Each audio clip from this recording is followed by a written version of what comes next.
Good morning. What's going on? How are we doing? My apologies for being late today. Had another bike ride. Shower and stuff. Let's see. Let's do that. Come over here. Good morning. How you doing, Vor? Glad to see you. Oh, I got the sound turned off here. Go ahead and turn that on. I think. Is that on? Yep, there it is. Now we've got sound. Now we've got the sound. I did not make it. I did not make it to 60. I'm very close. I'm only about, I don't know, 6% away. Something like that. So I'm going to go finish that up first thing this morning. Good morning, Janky. How you doing, bud?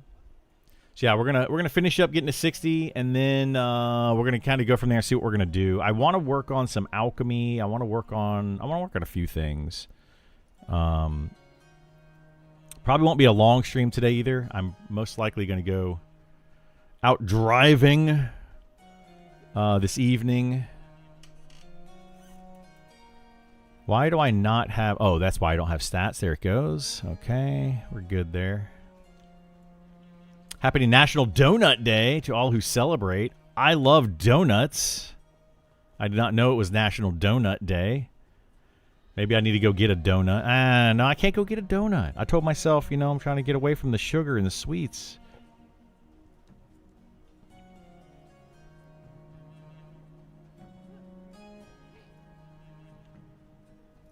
Let's see.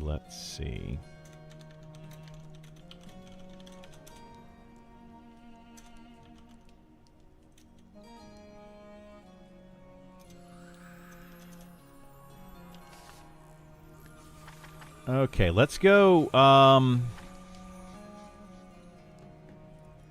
Let's go to Glass Flats. And we're going to try to do that area first. Well, not that area, but a close by area. We're going to try to do that first.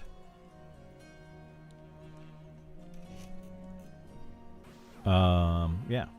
Yeah, me too. It's going to be Madhouse today. With all the places offering deals. Oh, for sure, yeah. Krispy Kreme was like my go-to. What's your go-to place? I like Krispy Kreme for just like plain donuts, plain glazed donuts. Krispy Kreme is probably my favorite.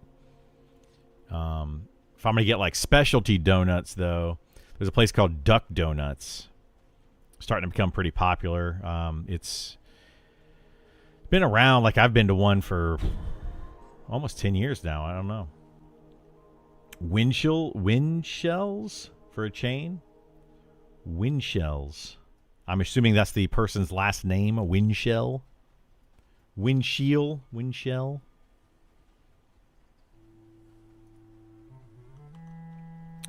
right, we're going to try to get over here. We're going to see if anybody is at this location. Oh, shoot. I don't have any wood. I do have wood. Okay, good. I've got 25 wood.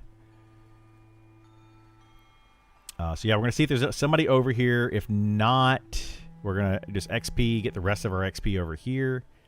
If somebody is, then we're going to go up to the Drakes. I don't know. A lot have closed. They have? Oh, no, man. How do donut shops close? They need more police officers there, don't they? Why did cops get, like... Why did they get this whole thing where all police officers eat donuts? It's like, I mean, I like donuts too. If I was a cop, I'd eat a donut. I don't even know where that came from.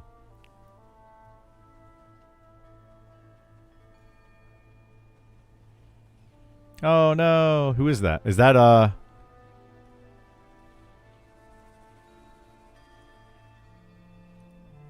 Yep, it's Drew's. I knew it. I knew it would be Drew's. Knew it. All right, let's go try the Drakes. I really should have finished this last night because it's probably going to end up people being at these locations, but we'll see. We will see.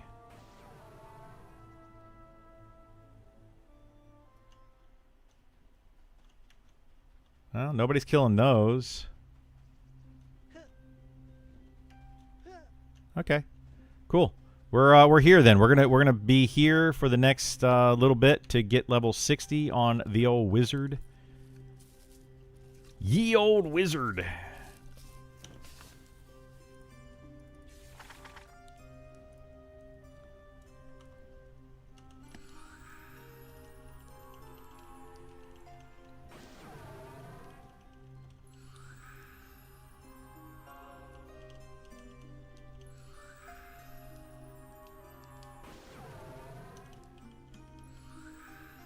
All right.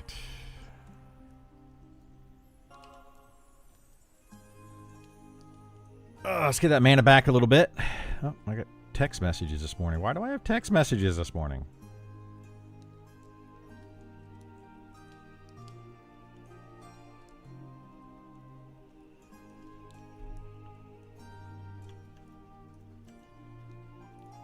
Mana volley. Oh, I didn't get to shoot.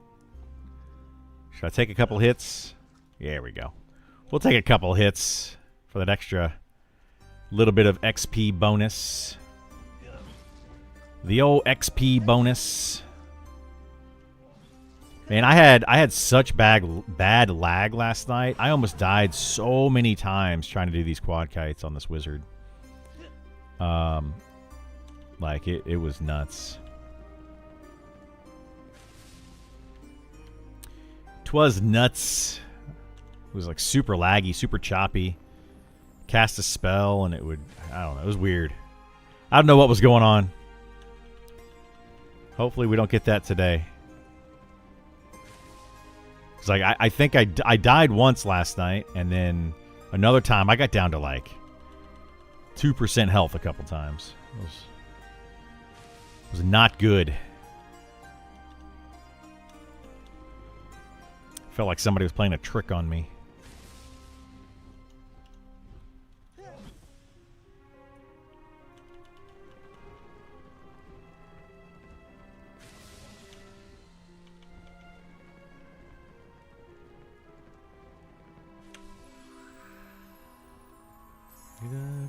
What are some spots you think are over camped? I log out at Bloody Nose General, and every time I log in, it's camped. Bloody Nose General is one of the ones that's super camped because of the haste cloak. It's a very early level haste cloak that you can get. There's a lot of mobs in what they call Upper Salmon that are over camped. Horvarth, whatever his name is. He's super camped for the high level content. I mean, anything that's going to have a good drop that some player would want. You know, haste items are always going to be super camped. And that's Bloody Nose General and then also Horvarth. Both of those have a haste item. They're always going to be camped because there's going to be some melee that wants them. Like the Stable Master that Isar and I were camping, that's often camped because of the lantern, which I forgot to switch over. I mean, wherever they put in good items, it's just going to be camped all the time. Just is what it is, I guess.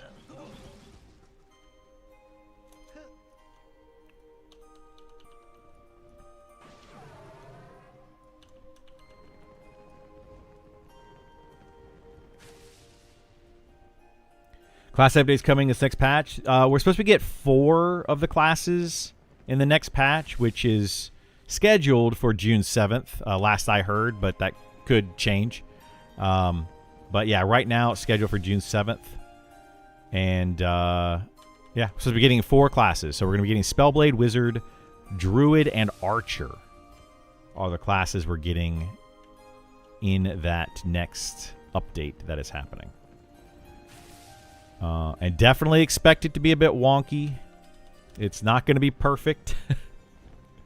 Those classes are going to be either too strong or too weak in a lot of situations. Differentiation journal. Somebody's got to figure out this this research thing, man. Somebody's got to figure that out. I'm thinking it'll be faster to just farm gold and buy a haste item. I mean, it might be. Yeah, depends on how much they're selling for. Maybe. Trying to camp those. I mean, there's times I've been in there where I've seen every camp in this game where nobody's at it. I just walk up to it and I'm like, oh, nobody's there. But I also have more time. You know, like I'm able to check on it 2, 3, 4 times throughout the day. There's some camps in this game, and one that I'm probably going to blow up here soon that is going to be your worst nightmare for a camp. It's going to be awful. It's going to be constantly camped. So that's why I like PvP. Just wipe the other group. That's a way to go. I disagree with the whole PvP thing. I don't like it. It's not for me. But hey, if people want to PvP for camps, go for it. If that's your thing. I personally find it to be very toxic, and it's just going to cause more toxicity. But who's to say? I mean, who's to say?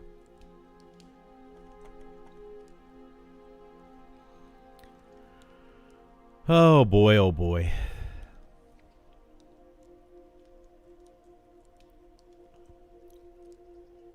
Yeah, I think that what's going to end up happening is you got people training each other, which I disagree with in PvP, personally.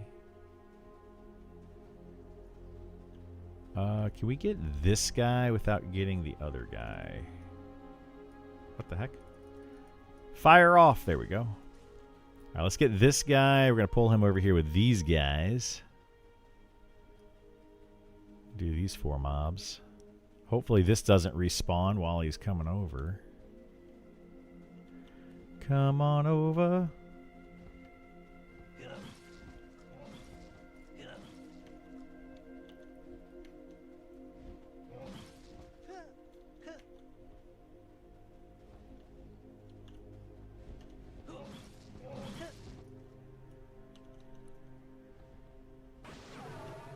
Oh no, I gotta resist.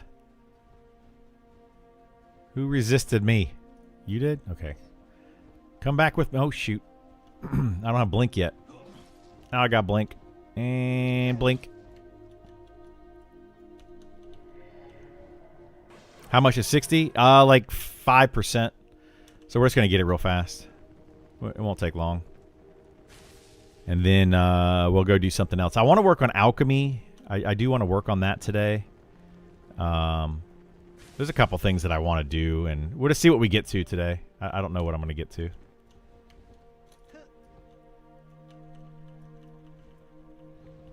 But we're going to get 60 first.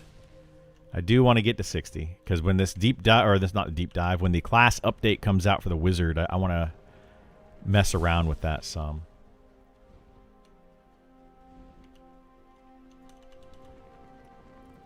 Read through the newest game announcement post.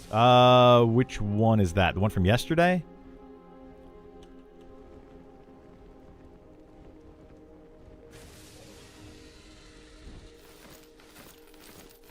We can check that and make sure. But I read the one yesterday. There's another new one. Oh no, I didn't. No, I did not check that. I didn't have time this morning. I went on my bike ride again this morning and took a shower and all that kind of stuff. So, yeah, let's go check it out. We'll go read it real quick. Real quickly.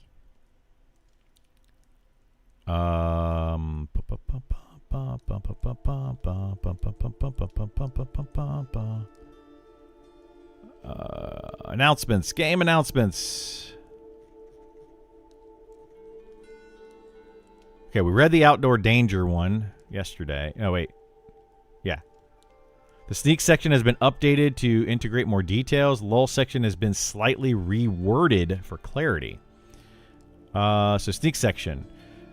Sneak stealth. Front is now defined as a 120-degree arc. Okay, that makes sense. Stealth is always hidden from the back 240 degrees of the NPC. Nice, good. When attempting to use stealth, so this is always hidden. So if you're behind the target, they're just not going to see you ever. That's nice. So it's only when you're in front. When attempting to use stealth around an NPC that outlevels you, it would get 10% of its frontal aggro range back for every level above you. At 10 levels above you, stealth is effectively sneak. Okay. So for every level above you, 10% of its frontal aggro range back. Okay, so you just need to be far away from it. If it's in front of you, you need to be far enough away from it, and it won't aggro you. That makes a lot more sense. I actually like that a lot. So basically, if it's 10 levels in front of you, it gets its full aggro range, but only when it's in front of you. So you can still be directly behind it. Now, if an NPC turns on you real quick, it's going to still aggro you.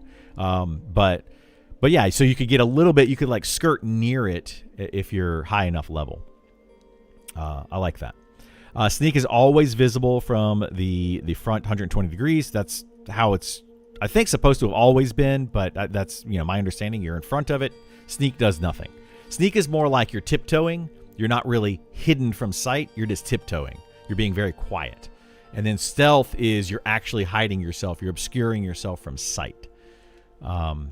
Okay. For every level an NPC is above you, it will gain 10% of its aggro range back. 10 levels below you, Sneak is no longer provides a benefit. Okay, so Sneak then will still have an aggro range behind the target, it seems like. Okay, so yeah, that makes sense. In the next patch, we'll be making changes to see invisible works with stealth for players as well as NPCs. That's another good change. I thought that See Invisible worked with stealth. I don't know if it always does, but I think in some situations, I don't know. I haven't tested that enough to really know. But I like that change. So let's look at the lull changes real quickly as well, because there's more clarity here. Changing how this works, requires line of sight. This is all the same. They just, they reworded a few things. This means you can lull 2 things, but not 3. Got that. Add a target level caps to lull with each rank. Increase this. We'll be removing the unresistible buff. Okay, so I don't think they may have just reworded this just to make it a little bit more clear, but I don't see anything that just stands out to me as it's like it wasn't clear, at least in my interpretation, how I felt about it. So cool. Let's read progression to 60. Oh my goodness, this is another huge update. All right, so let's go over this. Let's check out the progression to 60 update here. This just popped up this morning, so a new one. In the Monsters Memory design, it has since... Wow, I can't speak. The Monsters and Memories design has... since the beginning. We have an extra word here, and I was trying to read that. That it doesn't work too well when you try to read all the words if the word doesn't make sense. It's okay, typos happens. So let's start over with this. Progression to 60. The Monsters and Memories design since the beginning put a large emphasis on the journey. Absolutely. I think this has always been the case. And then, rating, people want rating. I understand that, but that has always been kind of a thing that they want to do, but is not the main goal or main focus. This has informed discussions around pacing, progression, and content availability, even if all this isn't currently reflected in the game. Much of this has been discussed in the past on Discord or in live streams, but we want to list the main points here. Okay, so what are the main points? Progression in Monsters and Memories is slower by design, both moment to moment and in overall progression. I personally love that. I like the combat being a little bit slower. Super slow combat does get boring and tedious, especially if they increase the TTK too high and you're just fighting this one trash mob for like 3 or 4 minutes. That's not going to be fun. But I do like the slower gameplay, the sandwich style gameplay that they like to talk about. I like that a lot. And then I think the journey from 1 to 60 should take a long time. Again, I know that a lot of people are not going to agree with that. The dad gamers out there, the single parents, all of those kind of people are going to be like, well, I'm never going to be able to get to 60. And it just may take you a little bit longer, But I personally like that overall slow progression. The journey should be long, but a lot of activities that are considered late or end game in other games are available to you across the journey. For example, the first dungeon experience are available as early as level 4. That would be like your Worm's Bane dungeon. There are worthy high difficulty group targets across all levels. I would disagree with that right now. I think at the lower levels, there's not really anything that's super difficult, but hopefully they'll be changing that soon. Items do not lose value very quickly. I would agree with that. We were just talking about the general in chat, that the general bloody nose guy that's got the 10% haste. You don't really get a better haste cloak until way later. Bone Construct has one, but then the next available one I think is like in the level 40 to 50 range. So yeah, there's a huge gap. That's why people want to go after that particular item. The grouping level bands are larger than most games. You can group with players a decent bit higher or lower level than you and have a good time. We are also continuously evaluating this and looking at how best to fine-tune the limits of this system. I think this gap might get a little bit too big. In the low level, I think it works out well. In the high level side of things, though, when you get to level 60, you can group with, I believe, a level 41. Mathematically, it would be 40, but for some reason, you can't group with a 40. Last time I tested it anyway. So level 60 can group with a 41. If a level 60 is in a party, they want to be killing things that are probably in the mid 50 range or higher to get decent XP gains, and a level 41 will not be hitting those mobs. Period. They're going to be swinging and whiffing. It just doesn't work out. So, this again probably needs to be fine-tuned a little bit, especially in the higher level ranges, because that 20 or 19 level range is pretty massive. I like it though, because it does allow you to, as a higher level player, go and help out your lower level friends. You can join a group as a level 60 with your friends that are level 41 plus and still help them out. So, it's a give and take there. The zones have mixed level content. That is absolutely true. There is a huge variety of content, especially like go to Fallen Pass. It starts in the low or mid teens, goes all the way up to level 60. You'll find these suitable for low or mid-level players, while other areas are suitable for high-level players. Very true. I think some zones are better than others for this, like Fallen Pass, definitely one of those zones. But then you have some zones that are smaller zones, like your grain cellar, and it's really only geared for level 30-ish, around a group of level 30s. You should have a variety of activities to engage in throughout the levels, grouping with 1 to 5 other people and grinding for experience and items. The grouping the 5 other people right now for the experience gains, I think feels bad. Hopefully they make some changes to that. I think the TTK changes that they're coming in with are going to help with that. But I do believe that anything over 3 right now just starts to feel really bad XP wise. Now, getting items in some cases, yeah, it's better to have a full party of 6 to go after certain items that might be deeper in a dungeon, more challenging to get to. It also depends on your level. If you can out-level it, then you can only need to take 2 or 3 people in there. But if it's higher level than you, then of course you need to take more players. So it's just a balance that they need to get there. Solo activities, including opportunities for solo leveling, even if soloing is hard and or slow. I agree with this, and this is a thing that people are going to be like, no, Criddle hates soloing. I don't hate soloing. I just don't think that soloing should be the fastest way to get there. So having solo activities, absolutely. Including opportunities for solo leveling, absolutely. But this part I want to emphasize. It should be difficult to do, and it should be slower than full group setups, in my opinion. I don't know if that's the direction they want to go. I think that it is. I feel like they want to emphasize larger groups for certain areas, especially going into dungeons.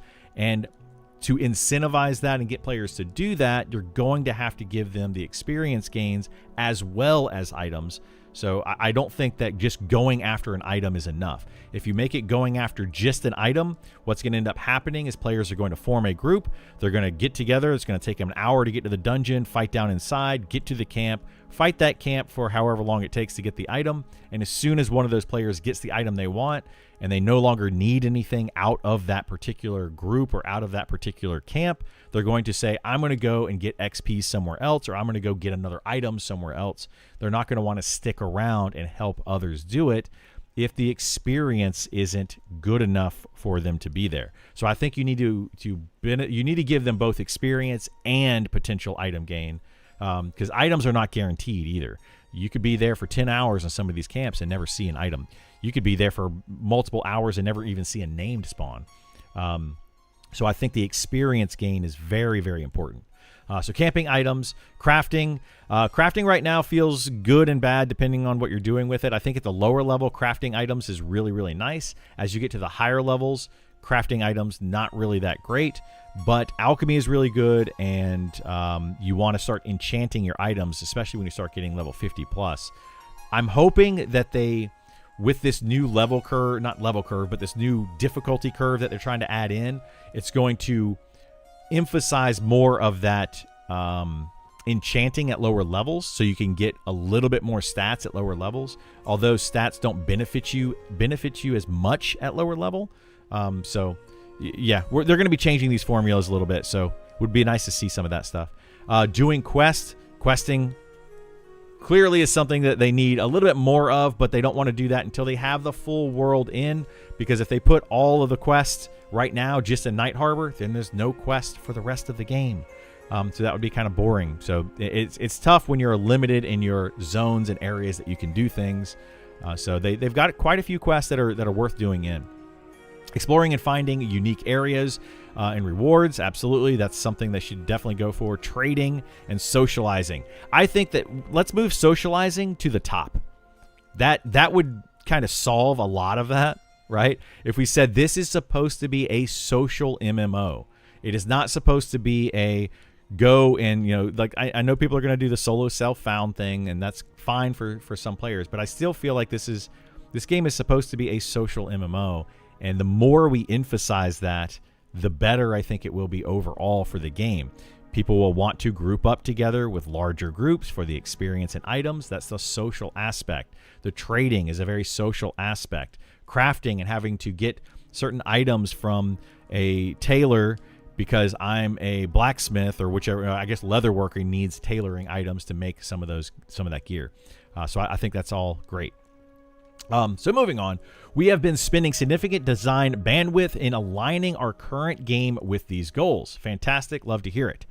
We have made changes that we'll list here, but we'll further elaborate in a future update. Cool. So we have adjusted NPC health values. This one I'm really excited for, especially in the lower level range, because we're just mowing down monsters way too quickly. We felt the combat experience was too rapid, hectic, around the low to mid-level range, exactly, with most enemies dying within 10 to 25 seconds. That is my experience as well, especially in the low level. You're probably hitting that 10 second and you're just mowing through mobs. Whereas the experience is more on target after 45 plus. 100% agree with that. Really the level 50 plus stuff, but yeah, 45 plus, you start to feel it. You have to watch out with your pulling. You have to be careful to not pull too many. Absolutely. Crowd control, damage over time, debuffing all start to have value. 100% agree. At the lower levels, a necromancer has almost no value outside of send in pet. They can heal a little bit here and there, but that's their damage over time. Your druid and your shaman don't really want to put damage over time spells on the mobs. Crowd control doesn't feel that great because you have like a 30-second mez, but mobs are dying in 10 seconds. You might as well just kill one, and you don't need to mez the other two if you pull 3 to a camp. You just burn through them so fast. So those are all good changes. I like seeing that kind of stuff. Debuffing also was another big one. Like if you're playing a shaman, trying to slow every single mob that comes in feels terrible. You're just going to waste all of your mana on a slow because they're going to die in 10 seconds. By the time you get the spell off, I think it's like a 3 or 4 second cast time, you only have a couple seconds left and it's dead anyway. We have made adjustments to those level bands. NPCs will die slightly slower We are targeting 30 to 60 seconds. I like that. What's that noise that I keep? Is that a thunderstorm? It is a thunderstorm. Let me put some wood on the fire so we don't lose this fireplace. I was like, what is that noise? And it is a thunderstorm in the game. All right, so we made adjustments to those bands. We got that. I think 30 to 60 seconds is good for the lower level ranges. That's about what you're seeing at the higher level ranges. In the level 50 plus range, it depends on your group setup. It depends on what you're fighting, all that. But if you're fighting things within your level range with a full group, you're looking at about 30 seconds, maybe upwards of 60 seconds for some of the tougher mobs.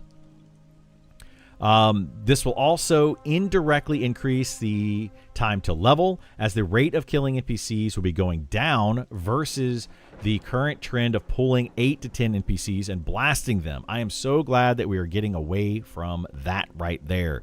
The pulling 8 to 10 NPCs should be punishing and should absolutely wipe your group, unless you have a very good enchanter that knows how to AoE mez and keep those mez for the duration. That is a fun way, in my opinion, to play the enchanter rather than have charm, just have a charm pet and just blast through mobs. So hopefully we see that in the future. This change is going to be very, very welcome, in my opinion. Time to kill, or time to level, would continue to be balanced around feel while we work to improve the moment to moment pacing. So right now, I would say in a full party of 6, with its current iteration, it's going to take you about 400 to 600 hours to level up to level 60. That's if you mostly focus on leveling. You get into the game, you can get a group quickly. It's going to be closer to the 400. If it takes you a little while in LFG, it's going to be closer to that 600, but somewhere in that range. Now, if you are a good solo player right now, you can actually do it in less than 200 hours. I would say that a really good, well-played solo class with certain players would be able to do it in probably 150 hours or so. But hopefully this will change soon with the TTK going up. That's going to add in quite a bit. I mean, if they actually make this right here, that's approximately, let's say, double or more of that time. So if they increase the TTK by double or more, that's going to slow down your XP by about 50%. So it might end up taking some of these classes in a full party, doing things as quickly as possible and working. You might be looking at closer to 1,000 hours, potentially closer to 1,000 hours. But I would still say probably 750, maybe 800 hours to get to cap. So just for those out there that are looking for a time frame. The values of stats. Previously, mini stats either do not do much or have very limited soft and hard caps. Okay, so what are we going to do about that? We have reviewed all stats have increased their utility while reducing innate character power. I thought they were going to be increasing the character power. So maybe I misunderstand this statement or misunderstood the previous statement, but my understanding was intelligence was going to increase the power more. So we'll just have to see how this actually plays out. We also relaxed soft caps and removed many hard caps. This is good, but it's going to cause a lot more twinking. So you're going to take a character, load up a lot of really good gear from level 60, high level content, and that might make some of these low level players really strong, which is again going to push them into solo or smaller groups rather than the larger groups, which I think we need to be emphasizing more of. So hopefully with this difficulty swing, with the higher TTK, all of that will push people towards the larger group. And then with the twinking, you might be able to take away 1 or 2 players from a group and still do the same content. But hopefully it doesn't make it to where they can just solo content.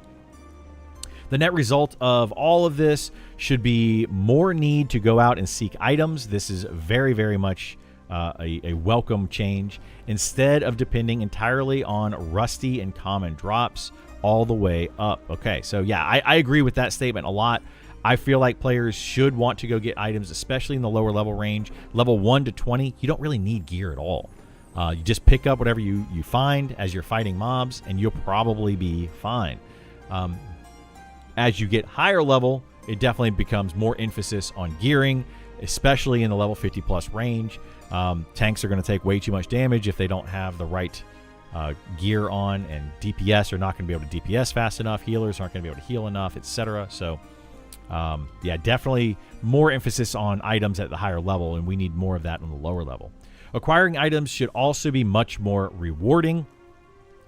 I think what they need to do with this, just as a thought that popped into my head, we need to spread some of these items out a little bit more. Camps like Hovarth have, I've mentioned this many times, he's got 6 different drops. I think 6 different drops that he has. 5 or 4 of which are literally best in slot items for various classes. One of them is just another of the other ones. So there's 2 plate shoulders. Why there's 2 plate shoulders that are kind of made for tanks on the same mob kind of feels weird. And then they have one item that's the earring that is just a fluff item that absolutely no one's going to want. It's probably going to be disenchanted almost all the time. And I don't even think that's the most common item. It might be one of the more common. It is one of the more common. I think the shoulders might be more common than that. But anyway, so yeah. Note, AC value is still not where we want it to be at high levels. Okay. We are working to rectify this, but this will not make it into 0.25.00. That's unfortunate. I was really hoping we get those AC values. I've been kind of focusing on AC on my tank, and yeah, it does not feel good. I have over 500 AC on my tank, and I'm still taking pretty big chunks of damage sometimes. So yeah, I can't wait till they actually get the AC values working. Right now, for tanks, it's better to go the agility route than AC. Of course, AC does have a benefit. It just isn't where it needs to be. Ultimately, we want the journey to 60 to be filled with different activities. Currently, it is weighted too hard toward a straight experience group grind with little need to engage in other activities. Also, I think this would be a nice thing to see. More quests. Of course, like I said before, we can't have all of those quests right now in Night Harbor. They want to spread those out throughout the entire game. But more other activities that you can be involved in. Also, I'm just going to throw it out there. Maybe in early access, we'll have some GM events, and that'll take people away from that mundane, grinding XP all day and be like, hey, pop-up GM event. That's just fun for players. Give them some cosmetics for participating in that, so then everybody can participate in some way. I've got some cool ideas for GM events, things like where low-level players can get involved and high-level players can get involved. Maybe the high-level monsters start to attack Night Harbor, but the low-level players, they can't really attack the high-level monsters, but maybe there's like some sort of, okay, if you want to gear, a guard shows up and it's like, hey, we need supplies, and then low-level players can craft up some supplies or whatever and give those to the supply box, and if we fill in the supply box, it brings guards. I don't know. Just some ideas to throw out there. That kind of stuff would be a lot of fun, and it would break up the monotony of just constantly XPing all day. But other activities as well, just world events that just randomly pop up and happen are always fun. We expect to find that the average player will be accumulating average players will be accumulating at levels 30 to 50, while a slow trickle of players make it to 60. We are keen on providing both aspirational goals for those players to make it to 60, while also providing them with enough content to provide a varied gameplay experience without needing to hit maximum level. So I like that. I like having the idea of, people pushing to 60. They're going to want to get there. There's always going to be those players that are going to want to get there and be at the top end of the game. That's kind of how I am. But the vast majority of players kind of just want the experience. They want to hang out and group up with other players and just kind of chat and have fun and interact with them in different ways. So having a variety of levels or a variety of content to do at all levels is very, very nice. So wouldn't mind singing that or seeing that. That brings up the question, what happens at 60? And this is something I am very interested in because I am more of the push to 60 and do the in-game content type of player.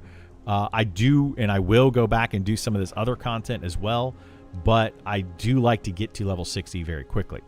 Data shows that most players are accumulating at 25 to 40 range in beta currently. A lot of players have significant and consistent play times within those level ranges. We have found that many players also like having multiple alts that they play with different groups of players. Around 7% of the player base is 50 plus, and only approximately 100 players have hit level 60. Well, I feel special. But yeah, I mean, this makes sense. Like I said, you're only gonna see like the 1%ers that are going after those raids, the 99%ers that are at the bottom of that. And I've talked about this before. I think that 99% needs the 1% to say, hey, look at that really cool item. That's a chase item for me. At some point, maybe I will be able to get that. And then that 1% needs those 99% at the bottom to have a world that is opened up for them, and it feels like a living, breathing world, have players to trade with, and that kind of stuff. The alt situation, I think that a lot of people do want to play alts. I think that right now we're getting more alts in the game than we're going to see in early access, at least for the first few months of early access, because people are wanting to try out multiple classes to see what they want to play for early access. So I think that we are seeing a lot more alts, and they are stopping around the level 20 to 40 range because they don't really want to grind out the whole thing. They don't want to see the whole game right now until it's actually ready for early access. So I think we're getting a little bit of skewed data, but I do think a lot of people do want to play alts. So this is good to know, though. However, this is also a vocal segment, and so we wanted to address them separately. We have stated this in the past, but we will restate this. You may run out of things to do while we build out to 1.0. You will, but you really got to play the game a lot. If you are not playing this game like 10 plus hours a day, you're not going to run out of things to do for a long time. I play this game quite a bit. I have leveled 2 characters on the beta now, almost to 60. My wizard is almost there, as you can see right here. Almost level 60. We're going to get there hopefully today, but you're not going to run out of things. With trade skills, with in-game raids, with chase items that you can go after currently, and it's not even fully itemized. There's a lot of stuff to do. That said, if you run out of things to do, check back later, I think. It's beta, right? It's beta. These aren't your forever characters. There's no reason to be, getting everything best in slot. I don't even have everything best in slot on my tank yet. So our major priorities over the next modules is to fill out experiences for the various races and classes. Some high-end content will definitely make it in. We already have 3 in-progress zones that will all be released at or before EA that target more high-end content. That is awesome. 3 of these zones. So I think 2 of those are expeditions, from what I understand. Sean did mention 2 expeditions, 2 different expedition zones. So I don't know if that's the case or not. But then we're also going to be seeing things like Fallen Watch might have some high-end content in there. And then there's that giant floating castle that nobody knows anything about. I don't even think half the devs know anything about that one. But yeah, we're going to see some more stuff, and I'm looking forward to it. But it's unrealistic to expect us to outpace the rate at which this content will be consumed. There's no possible way they can come out with content faster than players are going to burn through it. That's just not going to happen. Hopefully, though, there's enough. Like, I would like to see some tiered raid content. So, like, if they're going to have 3 different zones, maybe have 3 different tiers. You have a tier 1 for the easier raids, and you need to gear up there to go into the tier 2 and gear up there to go into tier 3. That will slow that progress down of these high-end players, and it will also push these players to go into those new zones so that the fresh level 60s have their own in-game content that they can get to. And if it takes, maybe it's going to take a month of farming, that one low-end tier to get to the next tier, and then another month of farming that one to get to the next tier. That's just a way that I would like to see it. I would love to see tiered raid content like that.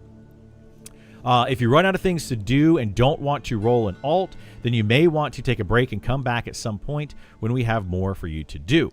Yeah, I agree with that statement, and nothing really else to say there. That said, the immediate content that is available and will be available in the near future. So high-level areas within zones or low-level dungeons. Cool. High-level dungeons or high-level zones. I would love to see that. Plane-like areas. We have been referring to them as expeditions. I cannot wait for this. I hope this is a huge economic sink in the game where you need to come up with coin, you need to come up with items to be able to do these expeditions, and then go on the expedition with the hope that you actually are able to clear it. And if you don't clear it, then you just lose out on all that stuff that you know, all the money that you put in to go to the expedition. Additional dungeons, can't wait to see what they do here. They've talked about several, Rothold and Fallen Keep or Fallen Watch, a couple of other ones that they've talked about. Single group content and smaller multi-group content. This one right here is one that feels kind of weird to me, is the smaller multi-group content. So if this isn't tuned well, then it's going to end up just being single group content for like the top end players. But if it's tuned really well, then and it requires multiple groups, then that's good. But then we also have, if it's a smaller group content, what happens when you zerg that content? So hopefully, I mean, these are all things that I know that the devs are thinking of. Hopefully we get some encounters that are intended for a smaller multi-group content, like let's say 2 to 3, maybe 4 groups at most, rather than having a group just come in and plow through it with 10 groups. Hopefully they make the encounters where the more people you bring, the more punishing the encounter becomes, and you want to try to find that balance of the right amount of players. That's not too many, but not too few as well. It's gonna be very challenging for the devs to do. Hopefully they can get that right. This is driven by the fact that the game is non-instance, and so far we have not limited your ability to zerg, there we go, a target. We have driven group size mainly by having an appropriate number of rewards for the kill. We have yet to run through the existing encounters, but expect more abilities to come online that impact difficulty while also making it less beneficial to zerg. Fantastic. That's literally what I just said. So, sorry, I'm actually reading through this for the first time, so, you know, if they say something further down, we haven't gotten there yet. But yeah, I agree with that 100%. We got to make it to where it's balanced right so that you need multiple groups, but also balanced right to where throwing bodies at it isn't the best way of doing it. We are also looking at implementing controlled spaces, which may limit how many players can enter at a time. We are working out the details here, and we'll come back with more details in the future. This is going to be another one that's going to be tough for them to balance, especially when you have multiple different guilds or groups going in for that content. They could end up trolling each other by just having people in the room, you know, and then they're like, oh, we're just in the room. Hopefully they put that into the play nice policy. They figure out how they're going to deal with that, because it will cause some trolling. People will absolutely just, I'm going to go stand in this space so that they are limited on the number of players they're allowed to bring in. Some cool ways that they could do this, though, is, you know, they could do some sort of bubble thing where the first, let's say 12 people to engage a fight, no one else can engage on that fight. Or maybe have it to where when you go into a room, it's a locked door. Right now, getting into Nyx, for example, is a locked door, but anyone can open that door. And maybe just have it where the door just permanently locks when so many players are inside of there, and it just permanently locks behind them. So a lot of different ways they could do that. Just got to be careful with how they implement it so that players aren't trolling other players. As the game grows to 1.0, greater emphasis will be put on adding quests that require players to travel to various corners of Aetheril, I believe is how you pronounce that. So Aetheril. But yeah, this was what we're talking about with the quest. You know, right now people want to see more quests in the game. They're not going to have all the quests in because they want you to travel throughout the entire world. Also, itemization. People are like, oh, you know, we need more itemization. I'm one of the people that's like, itemization is a little bit bland, not enough chase items. I say it often, But part of that is because they don't want to put every single good item in for the Night Harbor side of town, which is where most of the people congregate. They want to try to spread that out. They did start putting that into some items up in like Keeper's Bite area, like the Sangro mobs have some really good jewelry that you can get at that level range, and a couple good quests that are over there in Keeper's Bite. So they're starting to spread it out into that area, but they still have a lot more of the game they want to put in, so they can't really put all those items in now. The types of targets are bat phone targets, for lack of a better word. We literally have a bat phone in the guild that they've used in the past, so yeah, that's definitely a thing. World bosses that are on some spawn delay. They spawn and you have an opportunity to kill them. The process may often end up being competitive various guilds. So yes, right now they have a lot of bat phoning type targets. Well, not a lot. They have three in fact. Well, they have three in fact bat phone worthy mobs in the game where people will want to do that. They spawn at a specific time. There's like, so many days, and then they have a variety of hours. I think that they need to increase that personally.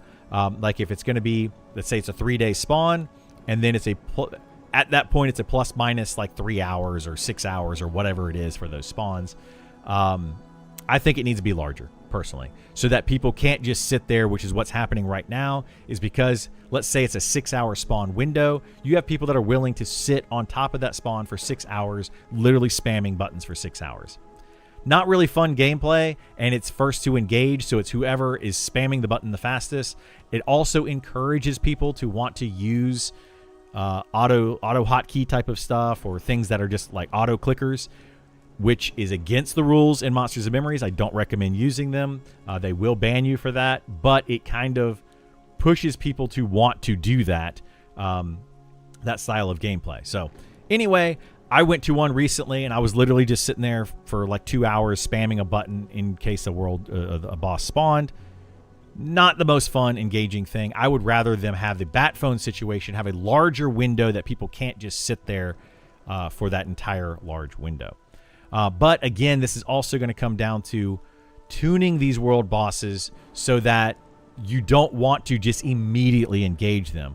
Because if not everyone's paying attention, you might be sitting there and you're trying to get the tag. And if not everybody's paying attention, you get the tag and you only have the tank and the healer that are actually paying attention. Well, one healer is not enough, shouldn't be enough to keep that tank up.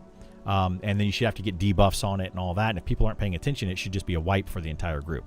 I don't feel like you should be able to sit on top of a mob and spam for first to engage. I think that bosses need to be tuned more difficult for that, and right now they just aren't there, but it sounds like they are trying to get them there because they know that some of these bosses are broken. Seasonal, conditional, or ultra rare encounters. These are typically hidden behind multiple conditions being fulfilled and are occasional targets of opportunity. I love this idea, depending on how they implement it. I think this idea is wonderful. Hopefully they don't do something though in a situation like this where it only pops up every 4 months or something, and then it's like this super ultra rare item and only one player on the server ever gets it. That's going to feel bad for a lot of players because it's going to end up being one of those, most likely one of those top 1% players will be the only person to ever see it. And even as one of those top 1% type of players, I don't even want to see that in the game. I think it's bad. So hopefully these seasonal type of things are more going to be for cosmetics or very slight upgrades, or maybe it just allows you to make your sword a flaming sword or something cool like that would be fun, and something that everyone can get involved in, whether you have 2 hours of playtime or you have 15 hours of playtime in a single day. Something where people can log in and contribute a little bit to that and still get rewarded for it. I think that New World did a very good job of this when they did their seasonal type of stuff. The giant turkey is one of the ones that I thought was really fun in New World, and it was only available for like a month, like during November or something, and you go slaughter this turkey and you can earn so many points and spend those points on getting cool fluff items that are not super powerful.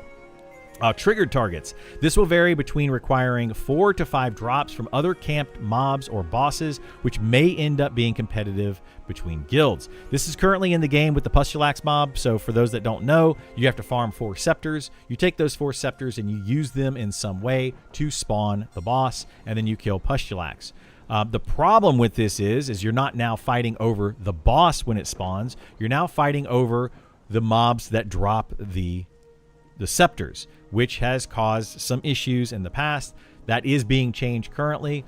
We'll have to see what ends up happening with that. I still think it's going to be a bit of a poop show, at least in the beginning, as people are learning the area. But hopefully it kind of alleviates some of that. Or collect a number of drops from anywhere in the zone. This, I think, is the better way of going about it, is anywhere in the zone can drop, or any mob in the zone, or maybe even any mob in the world could potentially very rarely drop some of these items, and hopefully make them tradable, so then these top guilds can now bid over them. This would be a great way to spread the wealth around. Some of these higher end players would be like, hey, I'm going to give you 5 platinum for that scepter, so that we can spawn our boss or whatever. Might be worth it to some people. Would be really cool to see that. Or some other mechanism, or even a combination of mechanisms. Would like to see what these different types of mechanisms are. I mean, I've got a bunch of ideas as well. I'm sure the devs have their own ideas. Engaging with any of this content is still subject to the Play Nice policy. So there you go. When in regards to like these limiting the number of players that can go into an area, if you run in and you just sit on top of the area and you become one of those players with no intent of engaging and helping out with the fight, that is clearly, in my opinion, griefing and probably should have action taken against you. So Monsters and Memories is a social game where we have intentionally not systemized and gamified many aspects of this process. This requires guilds to coordinate and compete, which may create some burden on our customer service. It absolutely will and has. And like Sean says, I think some friction is good. Some of that friction definitely is needed in the higher end. That's what makes it competitive. But I think they do need to try to, find solutions where there is a solution, because the more that they throw into the game that's causing friction, the worse off the game is going to end up being because of that. And it's going to drive players away from it. Even the casual players that aren't even wanting to partake in that content are going to get a bad taste in their mouth, because it's going to just bring the entire community as a whole down, right? They're just the negativity and just the arguing all the time.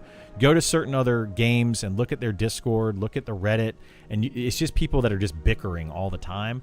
And you don't want that feel in the community. Especially for those casual players, like I said, that aren't participating in that content. They just don't want to be around it. Like it's just not a fun feel. So there's always going to be some of that. So hopefully we can alleviate some of it, so that there's not a lot of it. However, as we stated before, we feel railroading the process takes away from the experience, and there are many other great games that already do that. I like that stance. They're basically saying we're making our game and other people are making their game, and you choose which one you like. I don't know what else to say other than that. Ultimately, the development team is small compared to typical MMO teams, and we must prioritize making a good base game first before we can cater more towards in-game. Absolutely agree with this. I don't think they should be focusing too much on the in-game right now. I think that these 100 or so players that they talked about that are level 60, out of those, however many are actually actively trying to go after these in-game raid bosses. They make for very few amount of people, but they're a very loud group of people, right? They're a very loud group, and this is beta. Like, what are we trying to prove in beta by going after these mobs? I have also participated in this. Like I said the other day, I sat there for 2 hours spamming a button to try to get first to engage. It's not really fun gameplay. I personally, after 2 hours, I'm going to go hang out with my girlfriend, watch some TV shows, because I would rather do that in beta. Now, early access comes around, I'd probably be more inclined to sitting there longer throughout these entire windows and spamming the button, because that character is going to stick with me a lot longer. So that's kind of where I'm at with the whole thing right now. Like, if you are one of those in-game players, more power to you. I'm right there with you. I want to do this content as well. But at the same time, you know, there's no need right now to really get super upset and hate on each other for it, which I haven't seen a lot of, but I've seen a little bit of.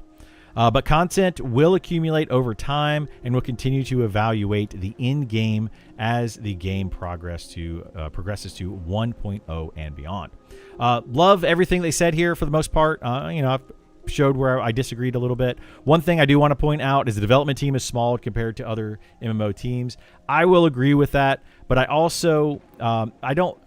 This might step on a few toes with the devs. I don't like it when dev teams say this kind of stuff, and it's like, we understand that they're small. They have to keep telling people that they're a small team, but I also don't want to say, well, that's not an excuse, and I don't think they're using it as an excuse.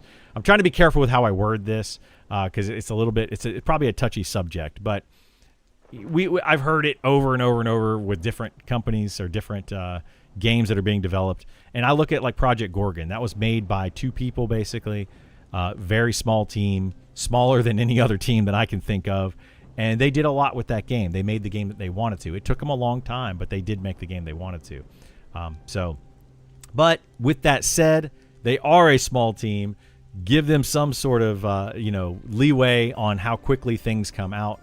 Also, you know, people are they're gonna come and go off the team, and they're going to make some good content. They're gonna make some bad content. Hopefully they take that feedback, listen to it, and keep pushing forward. But I personally like this. So the progression to 60.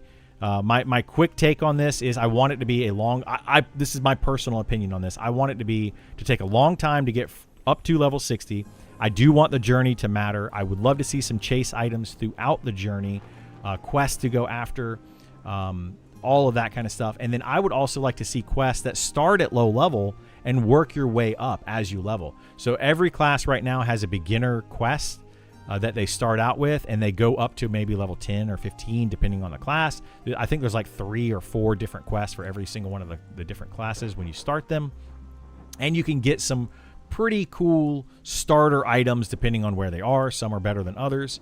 But I would love to see that progress continue all the way up to level 60. However, that should also continue through 1.0 and span the entire game. So we're not going to see all of that right now because there might be a level 30 quest that you need to do for your class that is over on a part of the world that hasn't even released yet. A whole zone that's not even there. The NPCs aren't even there. Nothing is there and maybe not even thought of. So having those long epic style quests starting at low level and working all the way to 60, that's going to take a long time for us to see.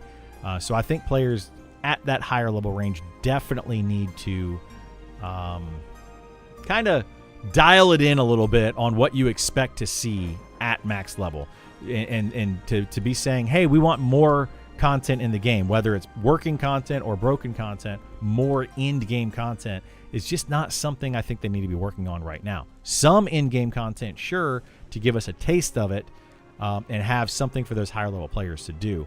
But like they said, with these 3 dungeons or 3 zones that they're going to be putting in for these high level content, 2 of them being expeditions, I believe. Hopefully they tier those and it gives players a lot of content to do. Because let's say one of those dungeons might, it might take a guild if they have 5 or 6 raid bosses on that. I don't know how many they're planning. Maybe it's just 1. But there could be a lot of other things like harvesting nodes to craft higher level gear. That you need high level crafters, with 300 in their respective craft to be able to even make the item.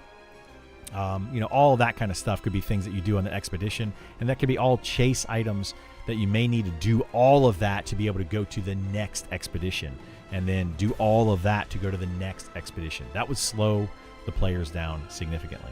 Anyway, that's going to be it for reading over all this. We'll be checking about this throughout the stream, I am sure. So let's do that. All right.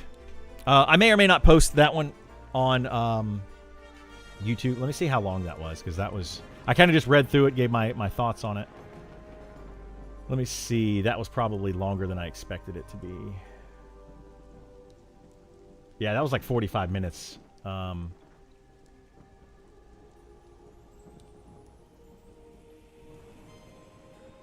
and mostly of me just rambling. We'll upload that anyway. Why not? I don't care. I need to probably now go rebuff my character so we can finish leveling.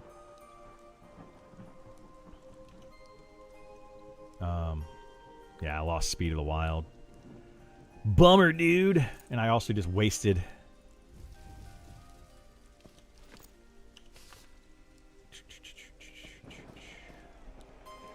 All right, let's go. We'll be reading some chat here in just a second. We'll catch up on that.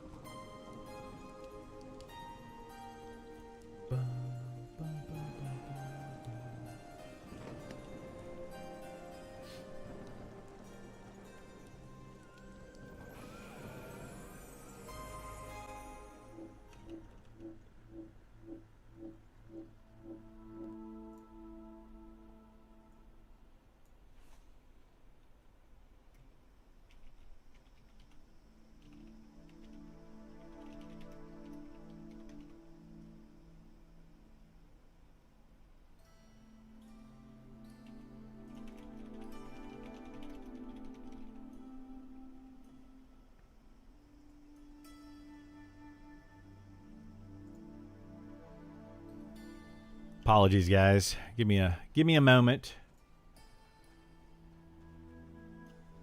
I'm always trying to do like 15 things at once.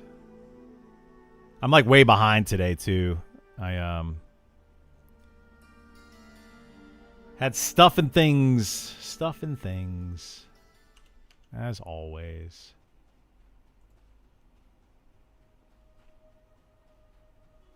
And I probably won't be streaming a super long time today.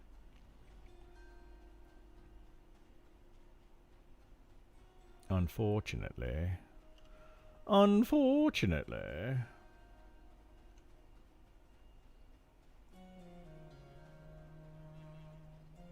Oh, wow. We had 1,500 views on that update announcement from yesterday. That's crazy. That's crazy. Crazy.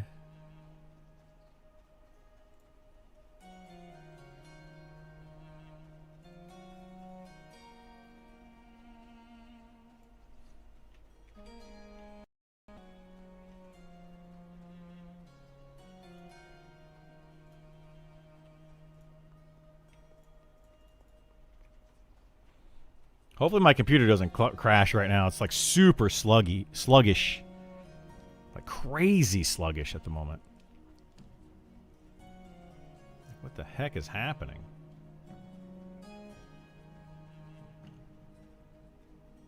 There it goes.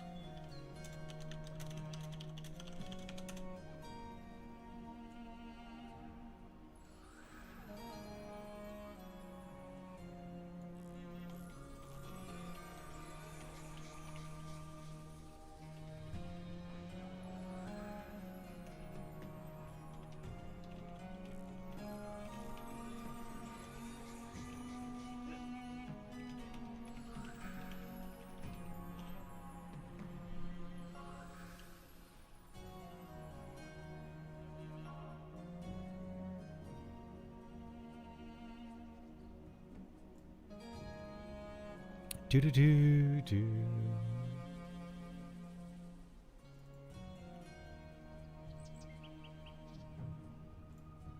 I need to figure something out with my second PC here, my stream PC. Apologies if it's breaking up the stream a bunch right now. It probably is.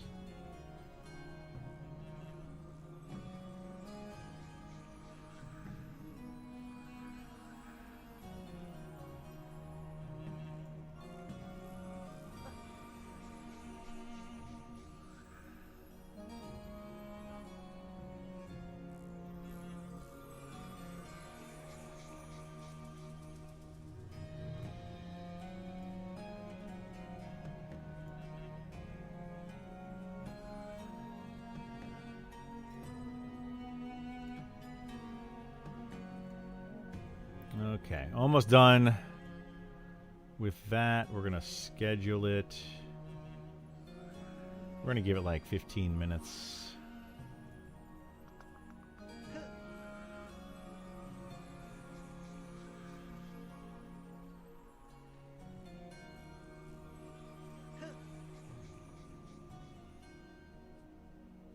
Processing. Oh, we don't even need to get it 15 minutes. It'll be up soon.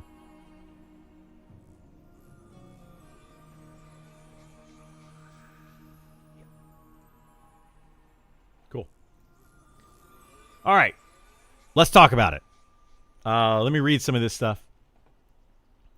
So it's basically just like WoW stealth. The stealth thing, yeah. Increasing TTK will make Charm even stronger, while other classes spend a ton of mana on killing a mob. The Charmer just charms this one mob. Potentially, yeah. They're going to have to definitely adjust Charm. That is coming, so we'll have to see.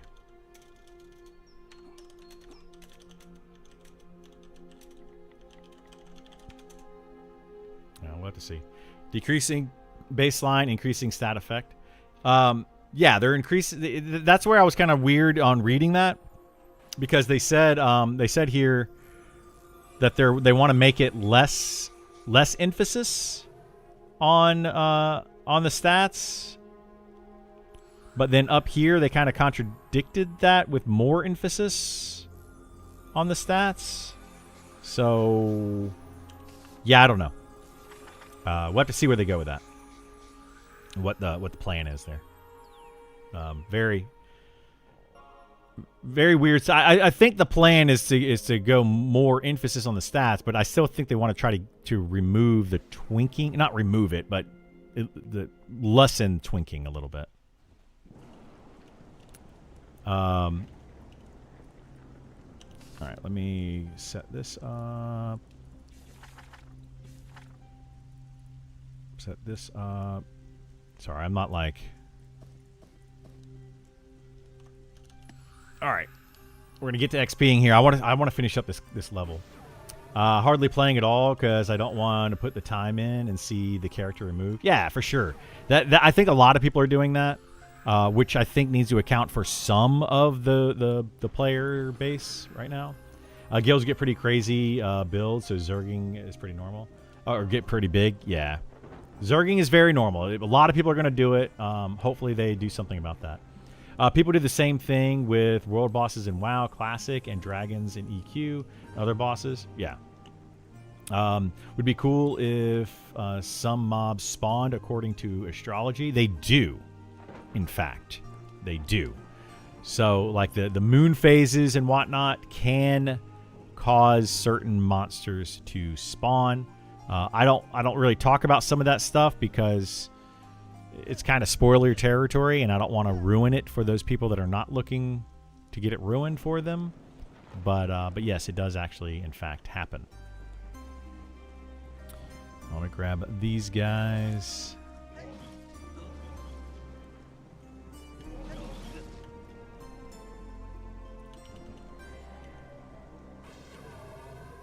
Got them.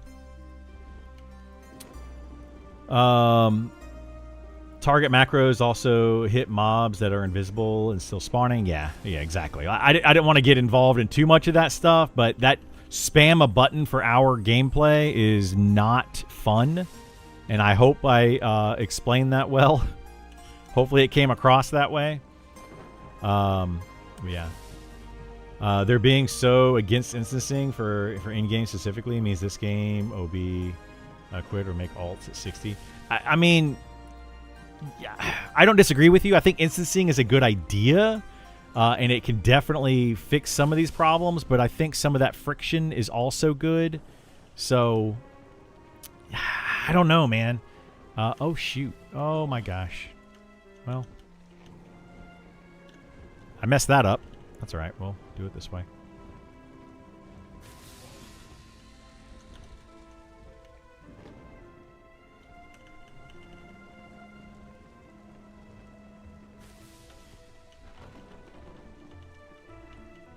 Nope, I don't have enough mana. Not enough mana, banana.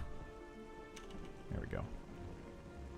Seeing P99 green and world bosses in classic WoW 1999, absolute horrible in-game and affects drive to even get there. Yeah. I mean, I don't disagree with you guys. I think it's a thing that the devs are going to have to absolutely keep working on, you know. And I think they are looking at some of that. Like, they know. They absolutely know. Dipstick. That might be one of those borderline names. I want to be careful with that one. Have they said what expeditions would be like? They have a little bit, yes. We don't know 100% what the expeditions are going to be like, but we know a little bit.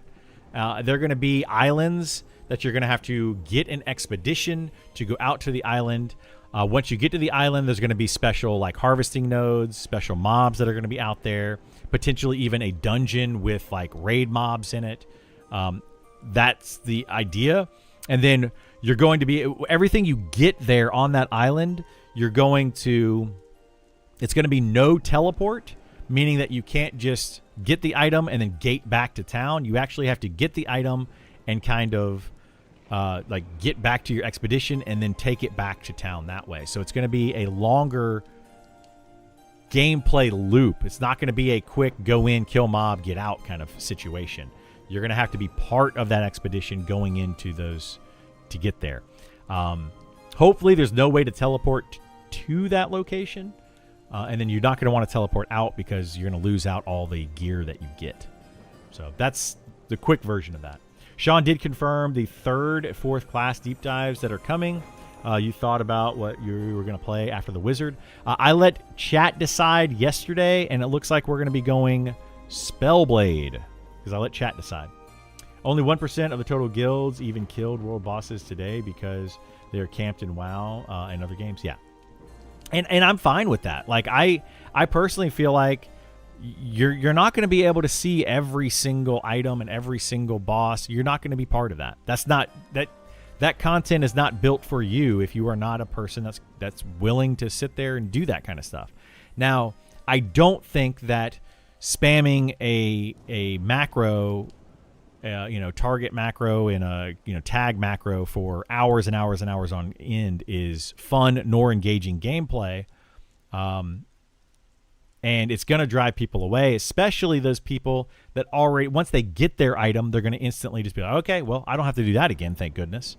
And they're not going to be inclined to do it anymore. So hopefully we start seeing more ways that they can encourage people to not sit there and spam. I think that when a mob spawns, it should just be devastating too. Another thing, like a mob could spawn and instantly do an AoE when it spawns. Like, it just comes down and it's just like, boom, it hits the ground and it does like 10,000 damage AoE when it first spawns in. That'll prevent people from standing on the spawn point, right? So there's a lot of ways that they could do that. Hopefully they find one that works. Oh shoot! I want to get one of these two guys, but not both of them. There we go. We can get this guy now. That is really cool. Hype to see how it turns out. You're talking about the expeditions? Yeah, the expeditions really have me excited. Like, super excited. For sure. But do you think that bat phoning in like 5 a.m. or whatever is fun gameplay? For some people, yes. Absolutely. I think that there are players that enjoy that kind of thing. So, like, like the whole one person camps the mob, and then when it spawns, you have them call their friends and say, "Hey, mob spawned, everybody get on," and then people start to log in. Yeah, sure. That's people love that. Some people love that. Not everybody will, but some people do. So I don't see an issue with it, personally.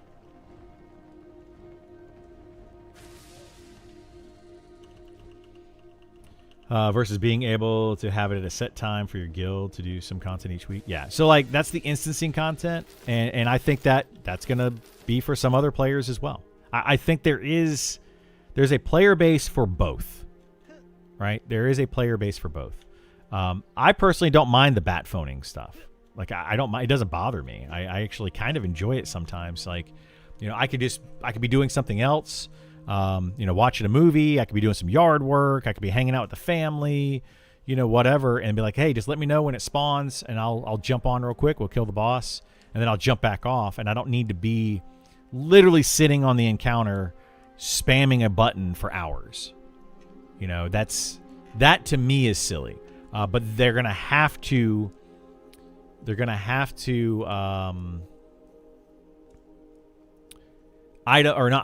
tune the encounters to make them so that they're more difficult for that reason. Hang on, sorry.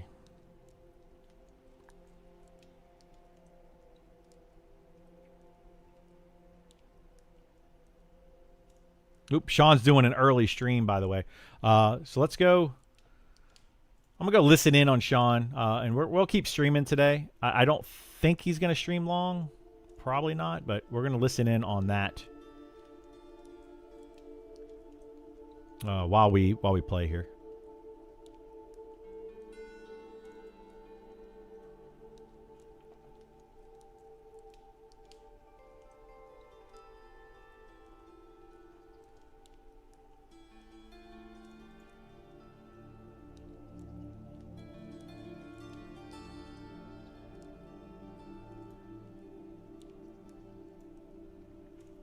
Just giving you props for your review videos. Awesome.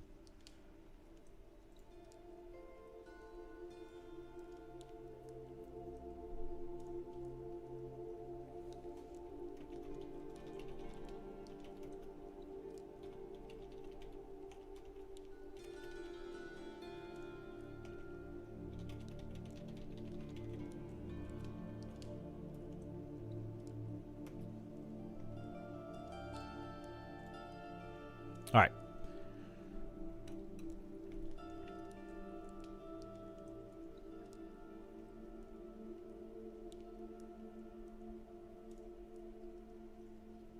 So yeah, we'll be listening to Sean in the background. So if I'm quiet for a minute, I apologize.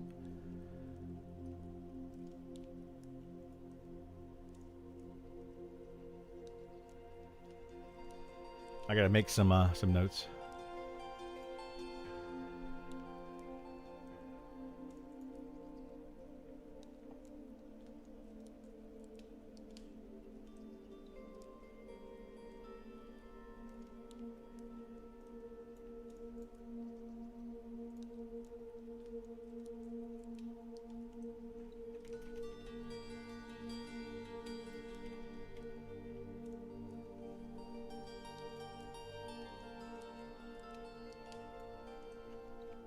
All right, I should have enough mana, hopefully. Let's go see.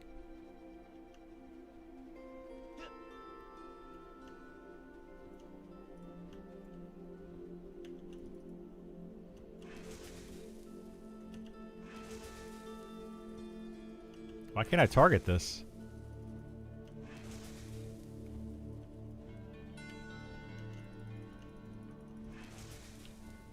I can't target that. Ugh. Oh, here we go. Where to see this?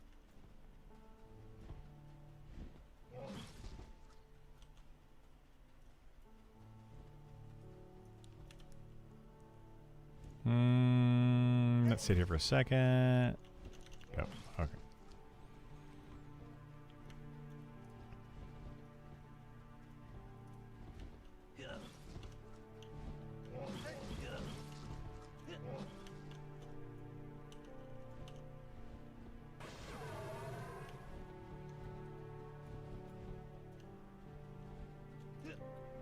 So close. Very close. We're gonna get there here in a few minutes.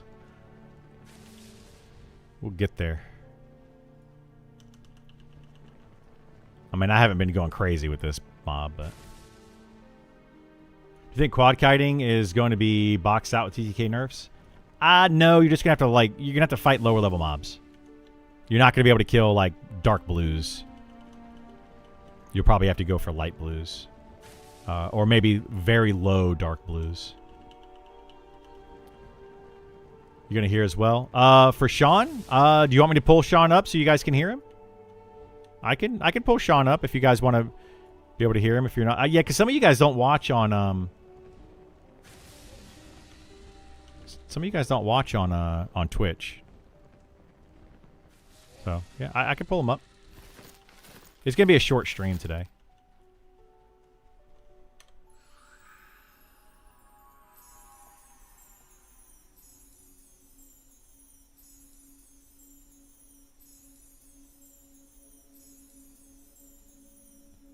All right, let me run up here. We can pull it up.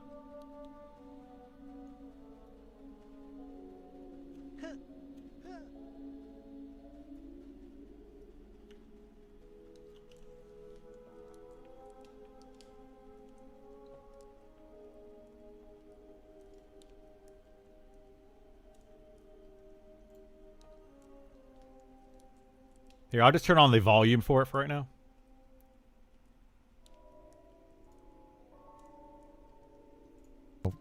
At the end of the day, it comes down to time, and people Let me know if that's too loud. X amount of time. So we want to incentivize them utilizing that time somewhere more appropriate.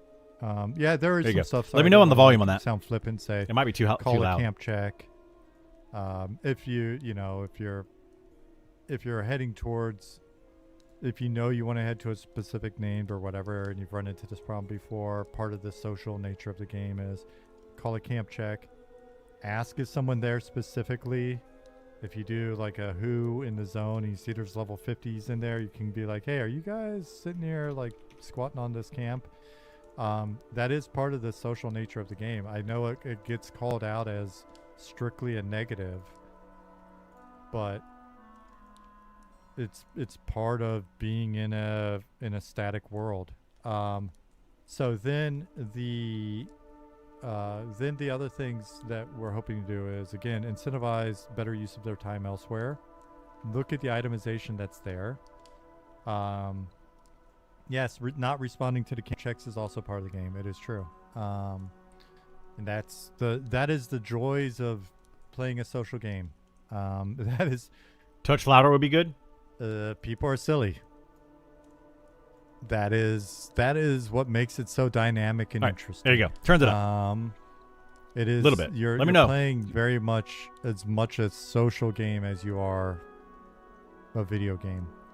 And so the itemization for those higher level people, seeing is there a gap? I think you just responded, Canaway said some items are hard to get and you kind of have to circle back at a higher level to get it. I've got had to solo out a lot of gear this way as a monk. Yep, and that happens as well. One of the things that can happen, it's not always negative, is you may get somewhere and there's a level 50 sitting there for something, and you may get out of group heals for them. They're like, hey, I just want to get this, but you can be here, right? There's a lot of stuff that can happen there.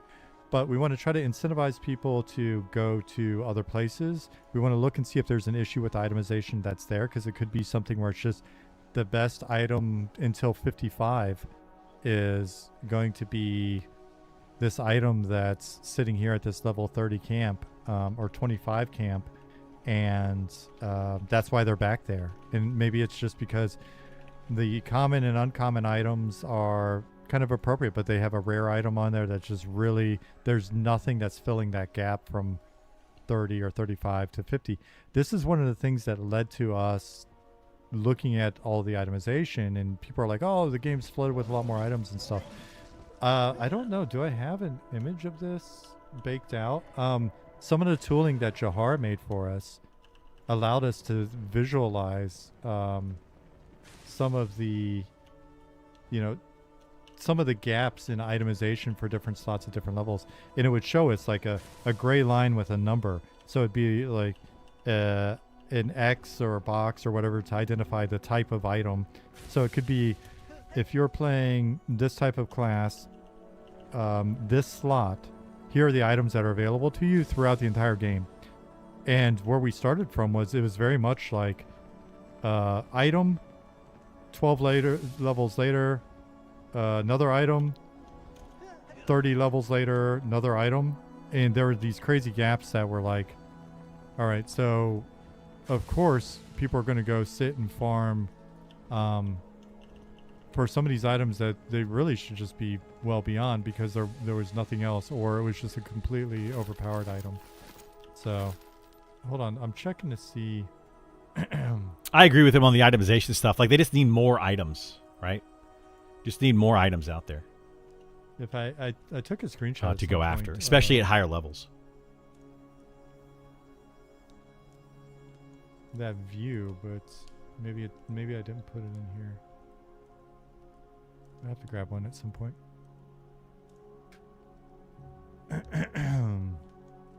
Telling us to talk to people. How dare you, sir? I know.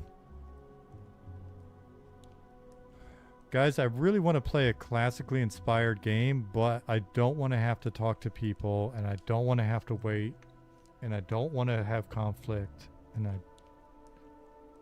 don't want to deal with a GM, and I don't want to grind, and I don't want to camp. Sean giving you big updates yet? Nothing big yet. Just kind of chatting.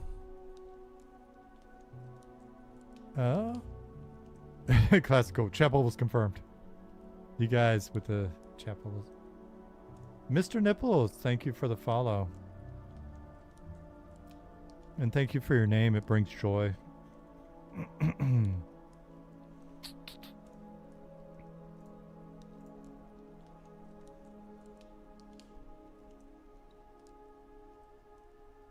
Solving social anxiety one interaction at a time. It's a great learning tool. It's a great opportunity to, you know, get in and engage with the world.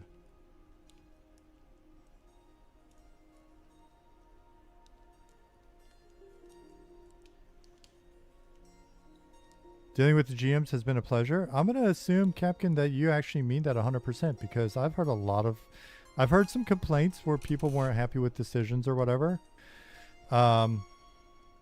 Shout out to stuff I deal with every day. Just want to give a quick shout out to Harry Balls on ya. God. Speaking of, oh my goodness. sorry your name got changed. Sorry you weren't happy with that.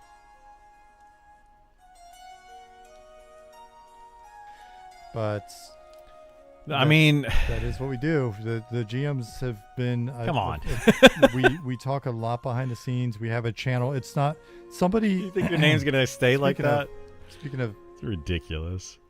This situation, there have been at least I think 3 different situations in the last 2 days where someone has referred to our department of something, and so in this case, I got an email asking. Basically stating, and I didn't get an email, our help email got an email stating that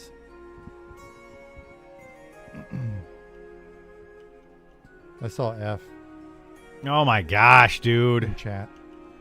Did I die? Is it gone? I just want to finish this level. I just need a few more okay. mobs. I thought I died. It's like, there's F's in chat. Is this the afterlife? Afterlife feels a lot like... Do I still get pizza tonight in a TV break? This is driving me nuts, All right. man. Cool. I was checking for my spell book and my items. I was like, I still have my spell book and my items. Okay, it wasn't me. All right. Let me catch up because there's... Staff in this game is top notch. Dealing with the GMs has been a pleasure. Trent's the man. Trent is an actual hero. My encounters with players in the world make the game special to me. I love to hear that. I get a lot of positive feedback from people, and I see a lot of comments and stuff that are actually What is this guy people doing? going, hey, I've interacting with people in the game, and the community is actually really rad. And then I read Reddit and other places, and it's like, Oh my worst gosh, community dude. ever. And I'm just like, it's a weird juxtaposition, but I'm not denying the integrity of your experience. What is happening Everybody here? deserves the integrity of their own experience. It could be that some people have had a really bad time and some people have had a great time, and that is, as long as it balances out well enough, then we're good. What else?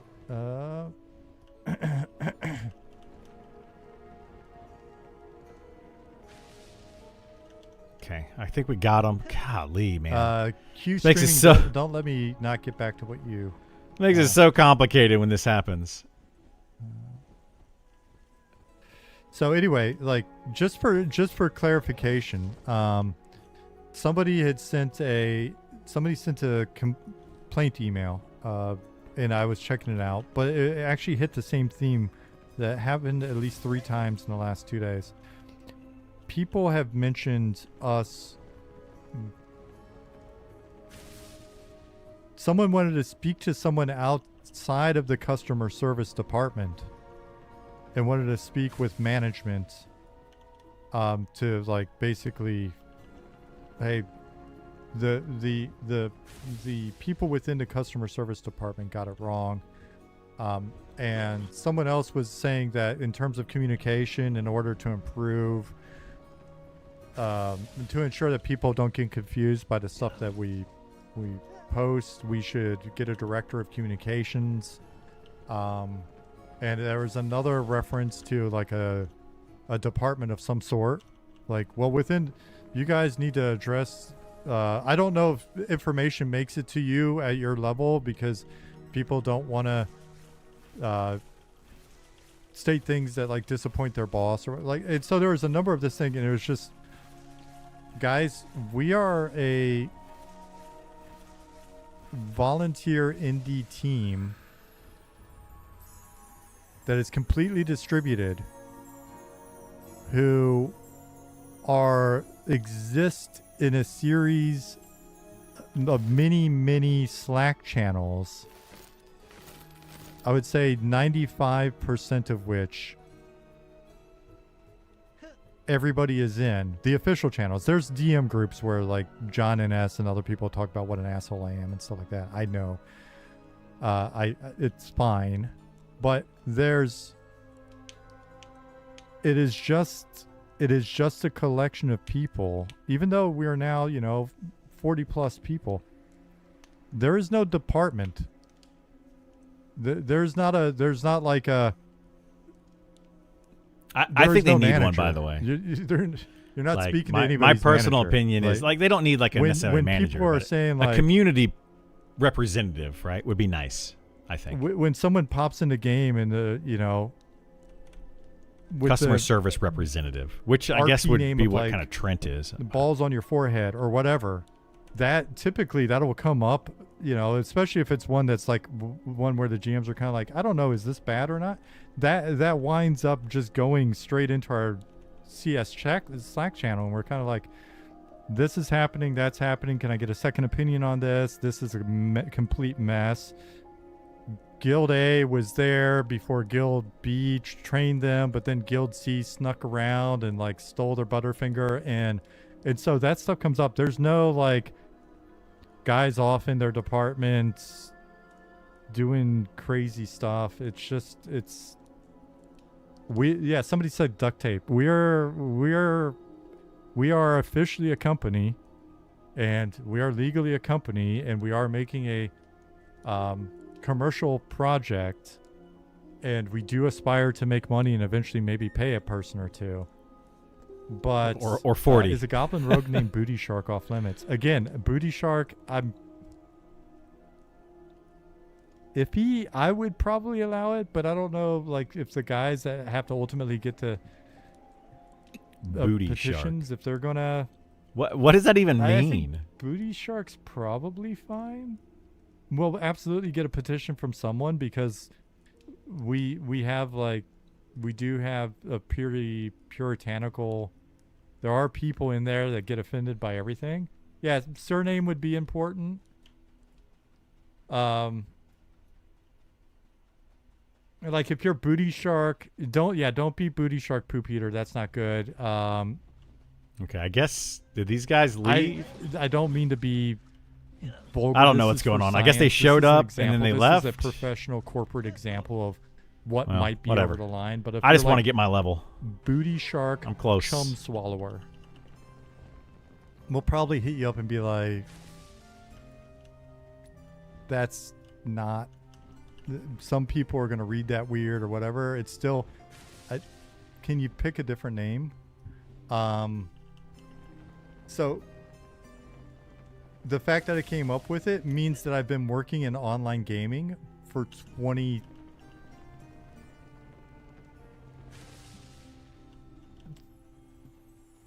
25 years. I know people on the internet sometimes ask, does Sean know? Do you think he knew what he was getting himself into working on an MMO? I've with the exception of the one time they tried to get us to make that PS3 game, and I was only on that team for like a few weeks. I've only ever worked on online games. None of this is new. So yeah, anyways, we are a company, but we're very much an indie team. And sometimes one more quad, maybe we'll level it. We'll be 60. What we're maybe. trying to say, like other indie teams try to be, and I mentioned we got to this figure out what we're gonna do next in Discord yesterday to, I think, like Pear or somebody. Other indie teams want to really present themselves very corporately, which is their prerogative. That's great. This is the part of like, Sean's streams, by the way, that I try to remove the fluff part, director of this, so that you director of guys don't that, have to and deal with and all lead that. and blah, blah, blah, I know and some it's people like, want to watch it, some dude, people don't. you're 20 people. I don't know why you got all these titles, but that's okay. People get excited, especially people that are new or have limited experience in the industry, or maybe are very experienced in the industry, but they're just kind of like stuffy about it. No offense to anybody that's like that. I'm not necessarily saying that I'm a good example. We're just kind of doing it the way we're doing it. But like some people want to be, some people want to be Drake. We want to be ODB, right? Like some people want to be, pretty impressive off the dome, not gonna lie. I mean that's pretty solid some name. Some people want to be, I don't know,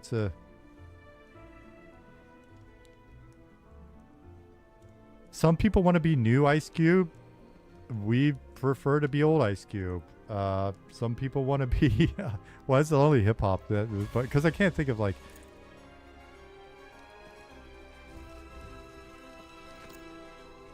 Some people want to be Milli Vanilli. Some people want to be new Rage Against the Machine. I'm debating if I want to sit here a little longer and get a little extra bonus XP new so Metallica, that I don't old Metallica. I guess there's lose a lot of, my level.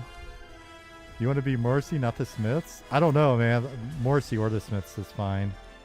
Shit.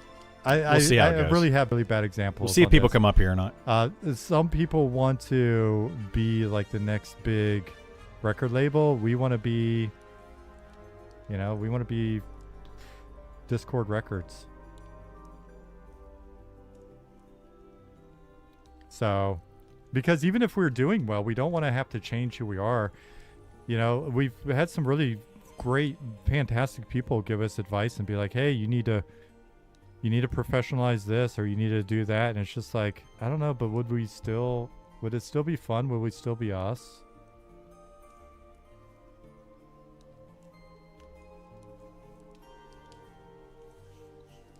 Just call me Stina said, some people want to be Drake. We want to be ODB should be the slogan for all things MnM forever. I mean, it's just, I'm trying to be honest with you. Let's go all the way back up though, because I don't want to leave an actual important question lie because I'm being silly. When will carpentry be more fleshed out? Trade skills in general, there's about to be an update in the same vein of what we've been saying that covers where we think we stand on trade skills. Trade skills just need a lot of work. That's just the honest summary of it. I'm scrolling all the way back up to Graying said, shout out to the GM to save me from being trapped under Night Harbor in less than a minute. I put my petition in. Super support. Hey, cool to hear. Q Streaming, thank you. Q Streaming said, hey, hoping this hasn't been addressed, but how do you reconcile the game's slow-paced, group-focused progression with the goal of encouraging players to pursue activities beyond XP grouping when many of those activities, such as dungeons and meaningful loot acquisition, appear to be more full groups and large time commitments. There we go. How do I reconcile those things against each other with the encouraging of players to pursue activities beyond expectation? I'll be right. I think Thanks. if I'm understanding it correctly, and I'm trying not to botch the answer, Q streaming. The idea is that there are a variety of. There will be a mix of inputs into or ways that you can do those various things. Again, if I'm understanding, so trade skilling in theory could be an activity that is fairly, speaking of, and again, we know that it needs some work. Harvesting is the thing that you can do solo, and ideally, if we've got it balanced relatively well, then, you feel like we've done it, boys. It's a worthwhile use of your time as somebody that's potentially solo. But harvesting could be something that there are things that you'll want to harvest that you really do need the support of at least 1 or 2 or 3 other people when you're out there collecting those things and bringing them back to the world. And there may be some things to harvest that really require you to have a full group and they're in a deeper place.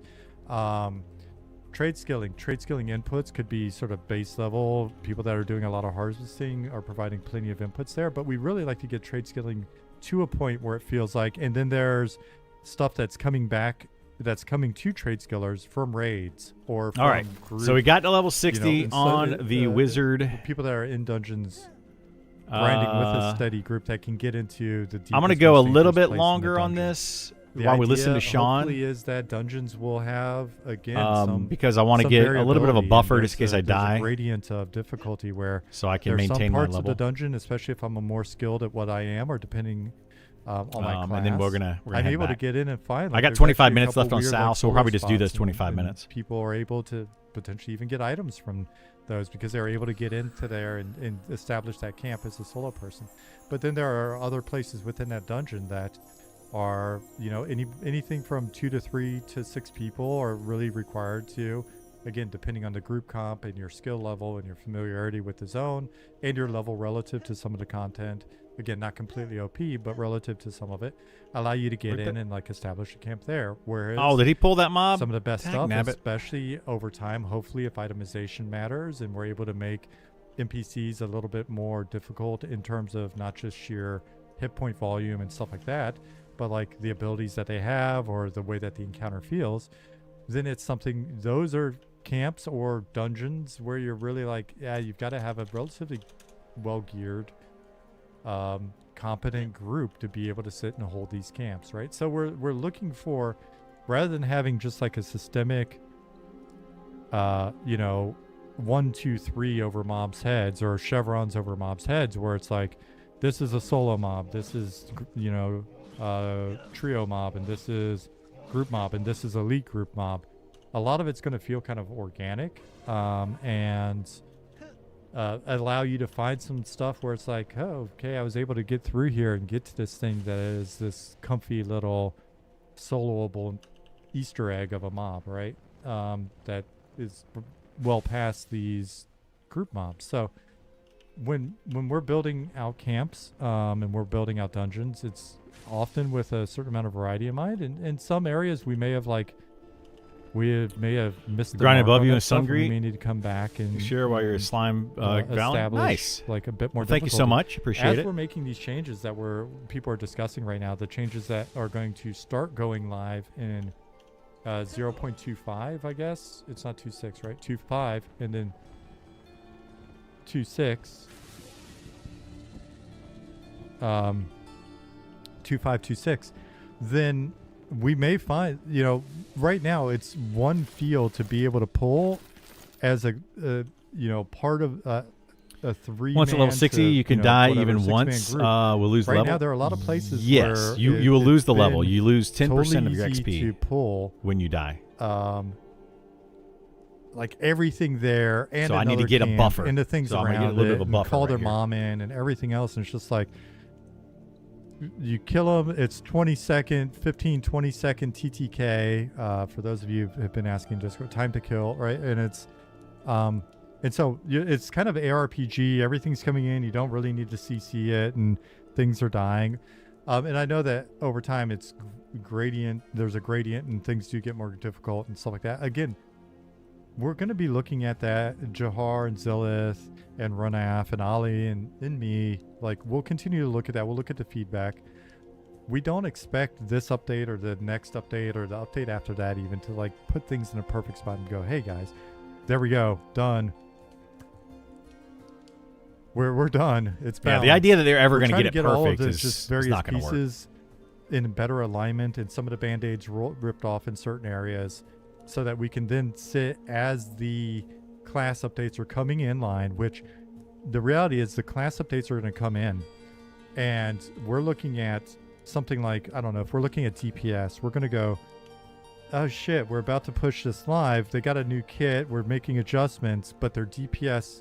Can you still gain XP at 60 to the max? Going to land relative to these other ones that you can get 100% XP or 99.99999. Everybody's DPS going to land relative to where it's been. And it's going to be one of those areas that as classes are coming online, people are going to freak out a bit, and they're going to be like, oh, this thing's not right, or hey, you know, this low range isn't far enough. There's going to be a lot of that stuff. What we're showing is we're just trying to... It's been described as an overreaction. Honestly, guys, it's just a big list of how do we start to tweak these variables a bit, get them in alignment, and so that hopefully by September we're in here and we're kind of doing revisions and we're like, yeah, this worked, that didn't work, this is kind of needs more tweaking. It's just progress, guys. I was chatting with Criddle earlier about this. All I can say is it's awesome that people are so passionate that they're treating this like it's a live game. It's not a... People are absolutely doing that. Live game. It is the beta of a game that's... Here, look at this. It is the beta of this game. Yeah, people need to slow down a little bit and like, come on. You don't need to be the number one right now. Right. It's not necessary. It's the beta of the Fall Guy MMO. Dude, we're just doing what we can with what we got as consistently as we can. Mob? You know what I mean? Where's this last mob? Zukin Sculpts follow. What in the world? I guess we're not going to get another one. Zukin Sculpts follow moment. Yeah, I guess we're just going to do 3 here. October 19th, 2021.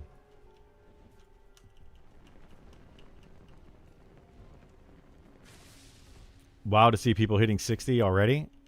What? This is my second 60. I'm putting that in my little clip area, my clipboard. Nah, people hit 60 a long time ago. Weeks ago. Dargit said October 19, 2021 confirmed as the day. But yeah, I mean, the game is a little bit too fast, I feel like. What are the chances you clicked on that exact... How weird is that? Pattis and Zukin racing to the red light. Yeah, that's what happens to you when you go. It is kind of silly, right? A 3D guy. It is kind of silly. Is there a 3D guy? Like, why are people playing so much? And then we get infested. I'm doing it because it's content. It's my job, right? So yeah, like literally, this is my job. Said, but yeah, I don't understand why some people are doing ways to engage with content. Thanks for the answer.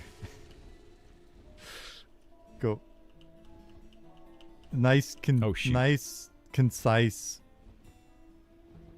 Need more mana banana. I like it. Will MnM merch be delivered in time for EA launch? I want to play EA in my MnM blanket. It won't be ready for launch because we won't go live. Oh, maybe we can go live like the week of or the week before, 2 weeks before. You'll get there, man. You'll get there. I've been playing this game for a long time, so I know kind of the best routes and stuff to do stuff. I like to read through the people that submit closed beta requests, the opt-ins. I'll read through opt-ins every once in a while, and I just like to, if I got 15 minutes or 20 minutes, I'll skip through and tab through all of the numbers, and I'll read through opt-ins. And a number of people who opted in have like, hey, I learned about the game through Keston, so thank you for that. Nice. Darga said Zukin and I were chatting last night. I started to follow MnM right before he and Pattis started streaming. Crazy to think of how far it's come. Yeah, I mean, guys, I'm not trying to cop out all the time and just be like, oops, we blew something up or whatever. Sorry, it's just where. But the reality is, this was the game. We honestly thought we might even level ship 60 like plus a mobs. capsule Yes, game. So they're definitely level 60 we've plus come mobs. a long way, and so it's we I think appreciate the closed beta opted in, but don't think I got one today. We appreciate. I don't think the keys have gone out yet. That you guys take it Sean is seriously currently and streaming, you take the game but I don't think they've seriously gone and out you're yet passionate for about today. it. And They'll spending probably do it after 500 his or stream. 1,000 hours in testing, but we can only do what we can do, dude. Turnip Gin's been following since it was in diaper. Yeah, Turnip Gin. I remember the initial days of you explaining that Turnip Gin is an actual thing. Botchley Dransko, thank you for the follows. Is that a guy or a GM or dev? This guy right here on the stream, right over there, that is the lead dev of this game, Sean.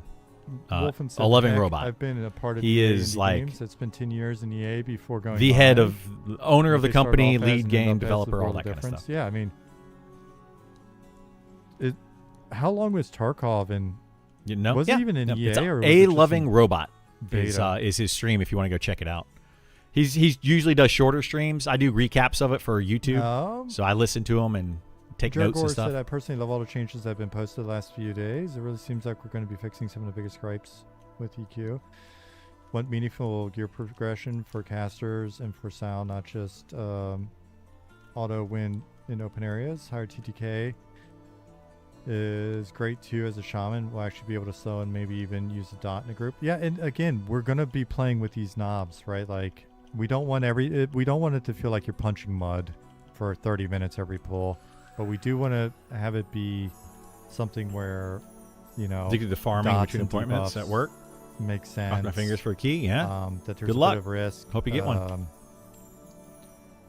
Right, like there's a bit of a pool management going with regards to hit points and mana. It's just heard Ko talk about MnM on stream today.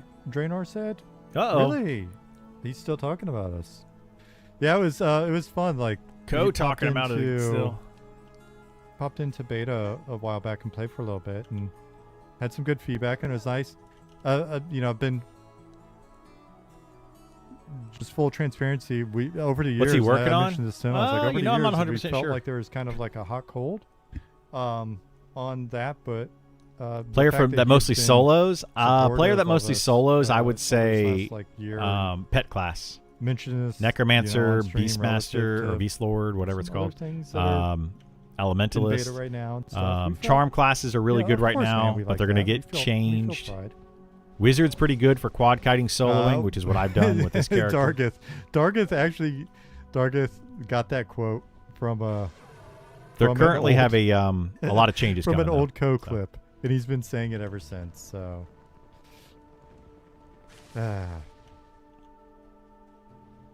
Dargith Co likes us now. Be nice, don't ruin it. But I mean, at the end of the day, we will. We had a lot of really cool interest from like classic WoW streamers and stuff a few months ago. And again, as the game changes and maybe as TTK isn't like 20 seconds and you're pulling 3 camps at a time, it could be that some of their interest changes or whatever. Or it could be that they play for a while and they really like us and they were telling their friends and other people come in. Could be that people just play for a bit and they're like, it's not for me or whatever. These things happen. Don't know what to say, you know, like. Oh boy, I'm gonna nuke myself. Interest comes and goes. We're at an interesting spot right now. Did not nuke myself, but I thought I was there for a second. You know, it's It's not meant to just sound like cope or whatever, but people are looking at the playtest. We're looking at it. It's like, that's a bit slower than previous playtests. It's kind of on, when you factor in like the closed testers as well, it's kind of right there on par. It seems like other playtests.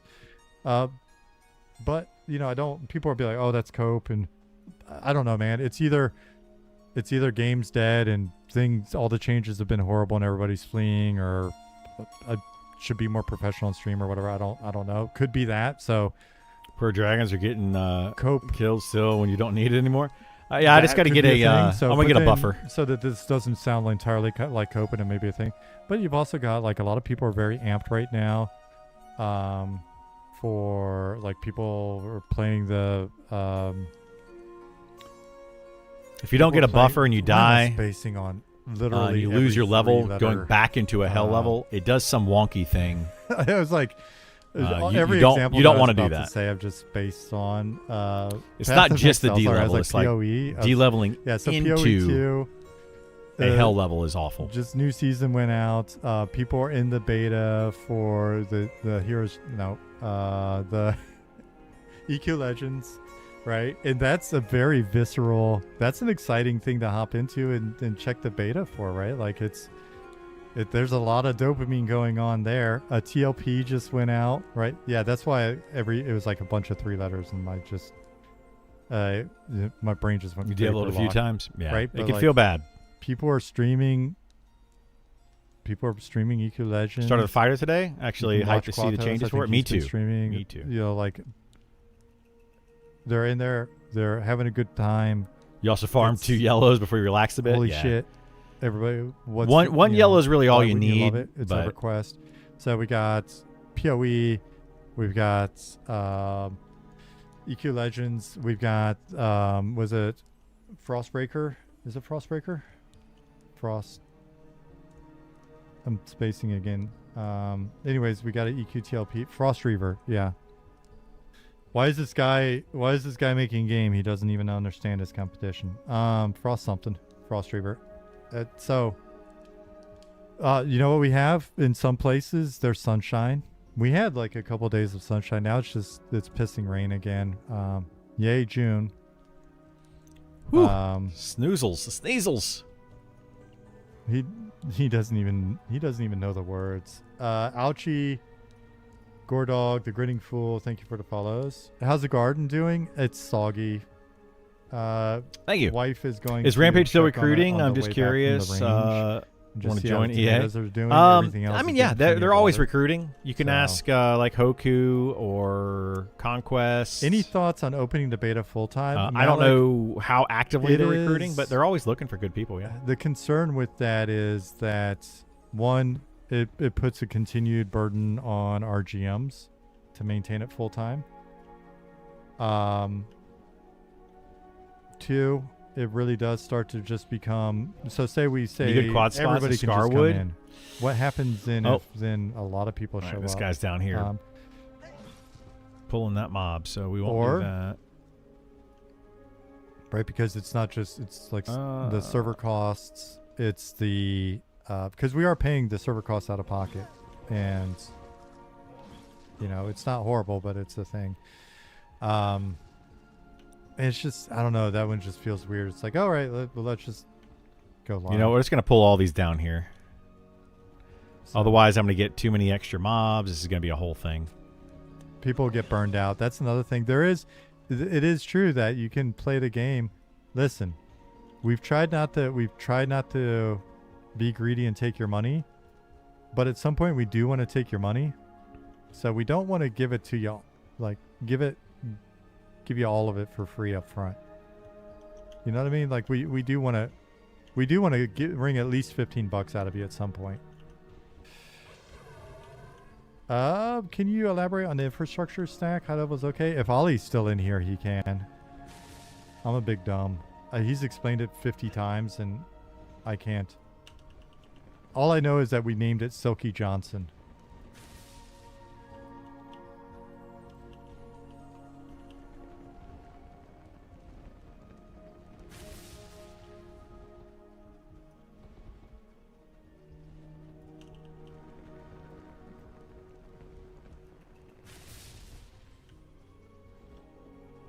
we do have a new command that I'm excited about in here. We've had go-tos, and the mobs just kind of walk to, go to. Now we have a nice run to. Run to point is great, especially with specters. They're really cool when they come flying out at you out of the blue. So that's cool. That's something that we enjoy. Go Silky to Johnson versus sounds run like a to. name a player would be asked to change. Well,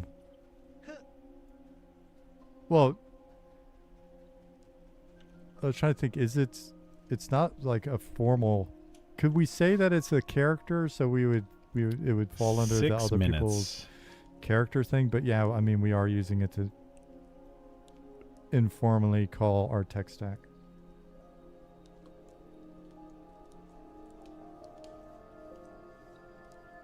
I mean, I probably have enough time to do one more quad kite. That'll give me one blue in, which isn't enough to prevent me from de-leveling, but I do need to get on Criddle and figure out what I want to harvest. Might do some harvesting today. Yep, it is Chappelle's pimp name for Hater of the Year awards. Time haters.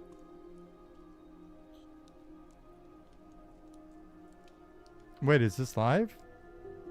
This stream is, it depends. Are you watching the VOD?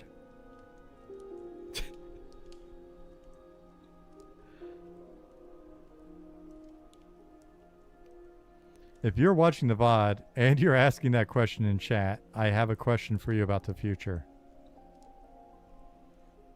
A doggy was all right after stream, but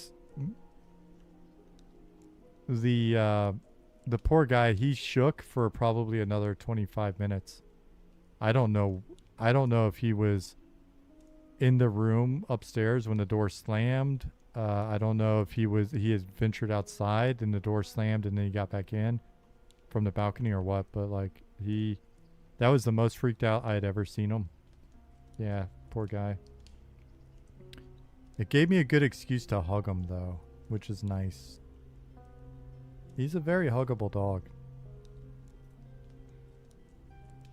When he's not trying to bite people.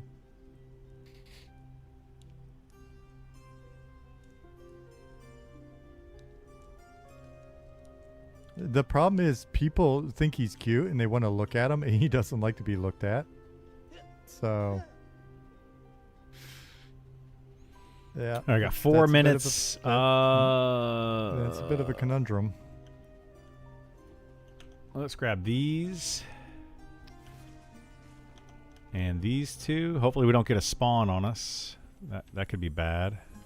So you said your dog didn't bite? That is not my dog. That just made me think of the old... There was a Tales from the Dark Side episode where the kid had a shadow demon. Gotta resist. They're giving out more keys today? That he hasn't said yet, but I assume yeah. so. They do it on Fridays.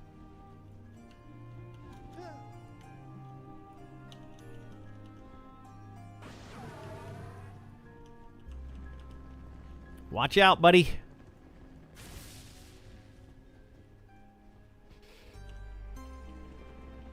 Arena TV sagt: Hallo Sean, schön dich zu sehen.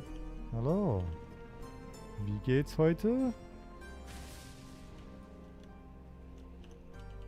What's your next step for your 60 wizard? Right now, I'm just trying to get a little bit of a buffer. A little bit of an XP buffer on him. And then we're going to check on alchemy, what I need to do for my alchemy on my fighter. And then I've got some quests and stuff that I want to do. Oh, shoot. These are getting spread apart. Dagnabbit. Oh, no. Yeah, so apologies This for isn't folks that this stream is a bit early for or whatever. Holy moly. Like I said, my wife This is ran not out good to at all. do her stuff, and I thought, all right, if I can hop on and stream for an hour or two or whatever while she's gone, then we'll be able to get together and maybe watch a TV show together. It's been a while. eat some pizza, watch an episode of television, and then I can do some work stuff and yeah, kind of that'll be that. This did not work out the What are way we that I watching these planned. days? I think we have a couple episodes of From to watch. Any idea when the Archer and Druid deep dives come out? If the patch is Sunday, I think they're trying to get them out in the next day or so.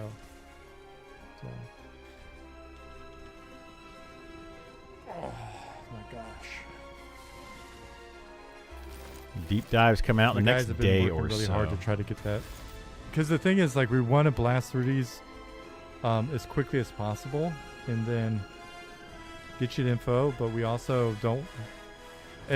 Anything that we kind of are off on the deep dive will then be a thing that we got to be like, yeah, well, actually that didn't work out, or maybe that was off a bit, or we have to change it later, or whatever. And you know, it's gonna happen, and it's gonna have to be okay, but it's gonna be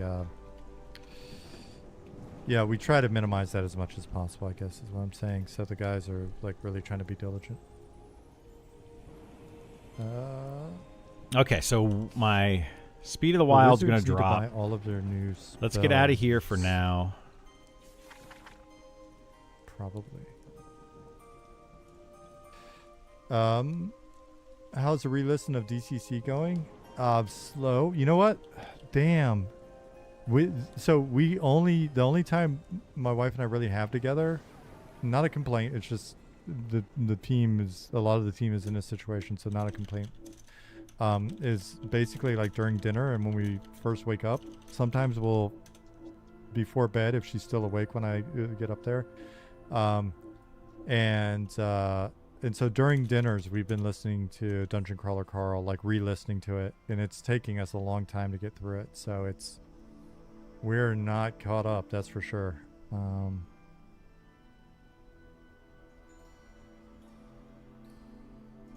But that just means we've got longer until we get to, was it book 8? The new book.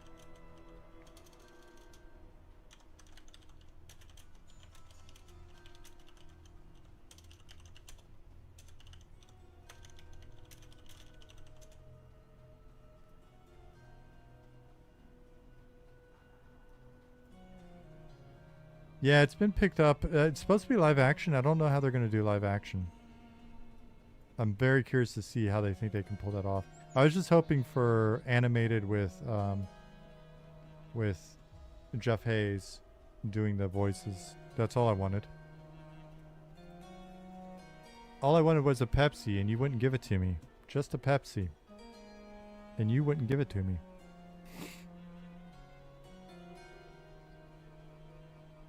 I do have the level 60 wizard spell, though. We could test that out.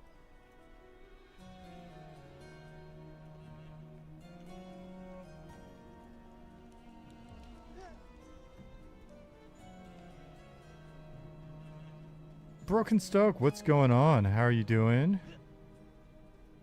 I'm not doing enough rock fondling on this stream. No, I'm just... So this is another one where I'm a little torn. I could be plopping in spawners. But there's some stuff going on in this area that I'm kind of like... I want you to just sort of discover on your own.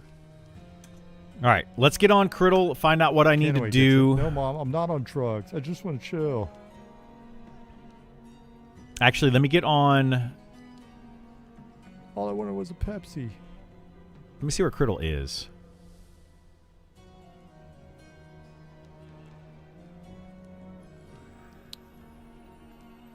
So this is a collection of mazes, actually.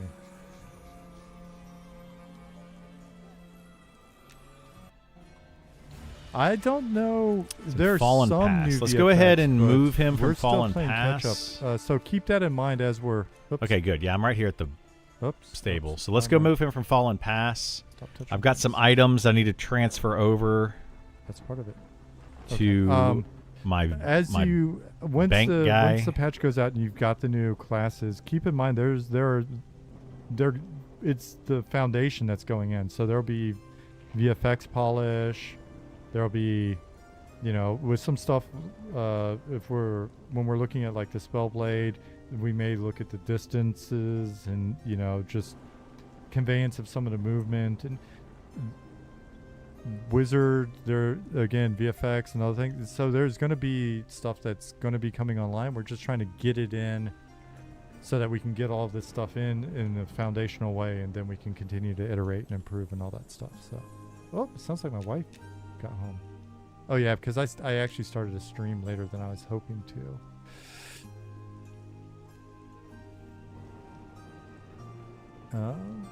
I was saying earlier, I was seeing some content pop up from different folks, Broken Stoic and others. New spell effects incoming. Yeah, they've been working on that for a while. Just a lot of new visual effects in general. Playing EQL, like, I'm very curious to see how that one winds up progressing over time. I think that's a very interesting experiment for them to be doing. So I think that's good. EQ Legends, a big nope for me. Are there any beta keys going out tonight? We discussed whether they should go out tonight or Sunday. Oh, okay. So they might actually go out with CS.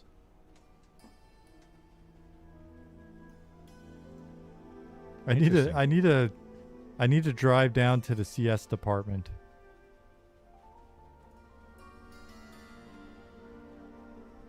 Ekri, thank you for the follow.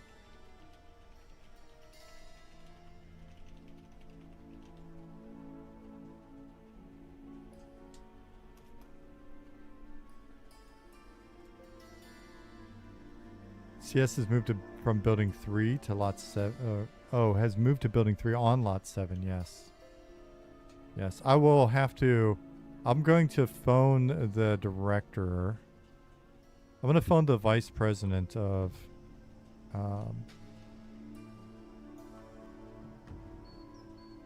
customer affairs and support.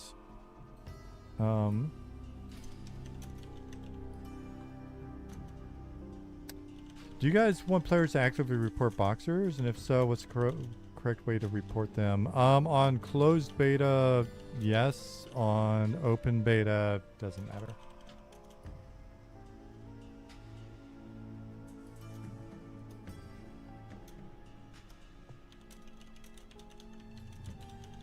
At least the last I checked.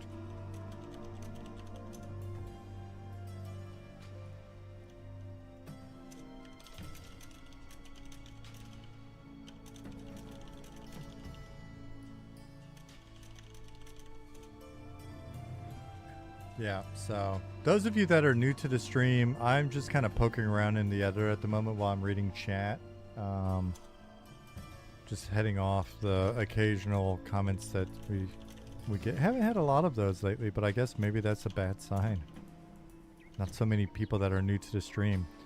I just kind of, you know, this isn't my serious business working time. I can't really focus when you guys are asking me very important questions. Most of what I'm doing is actually hidden behind chat anyway.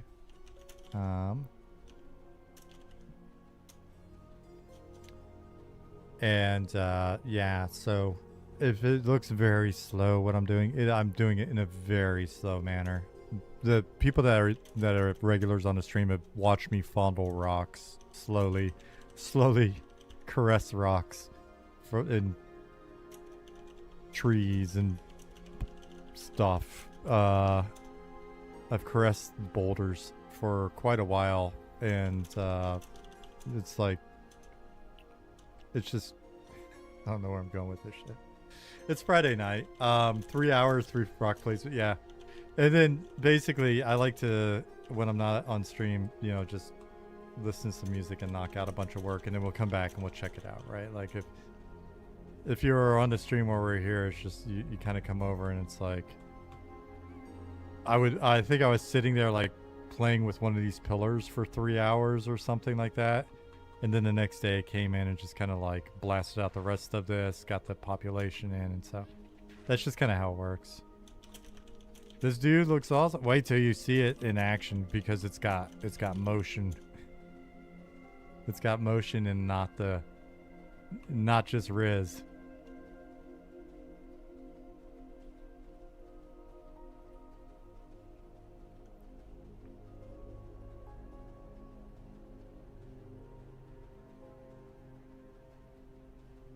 In the light, yeah, actually you can see it in here. The light just kind of like, oh no, you can't see it that well unless it's live. But the light moves around and the eyes zooming around and stuff like that. So we were over here in this other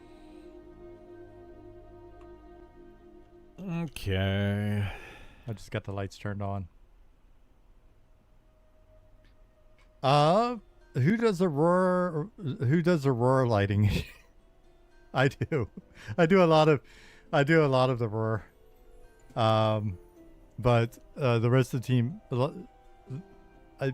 everybody contributes a bit, and just, you know, I do a lot of it.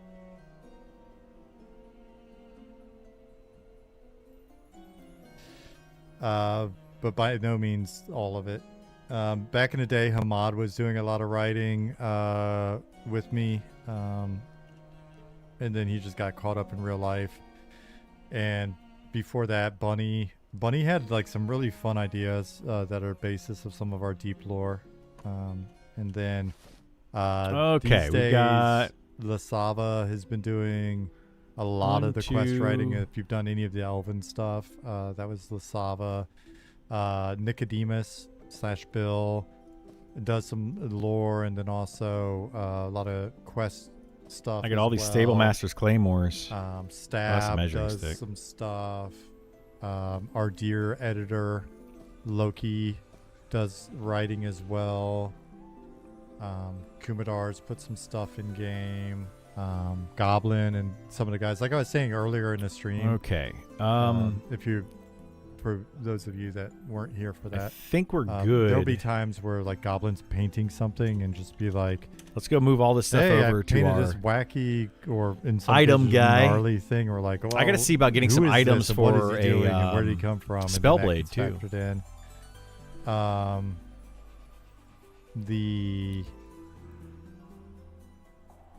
don't know what we're gonna have for a Spellblade. He's working on lore for Lizardmen's. So,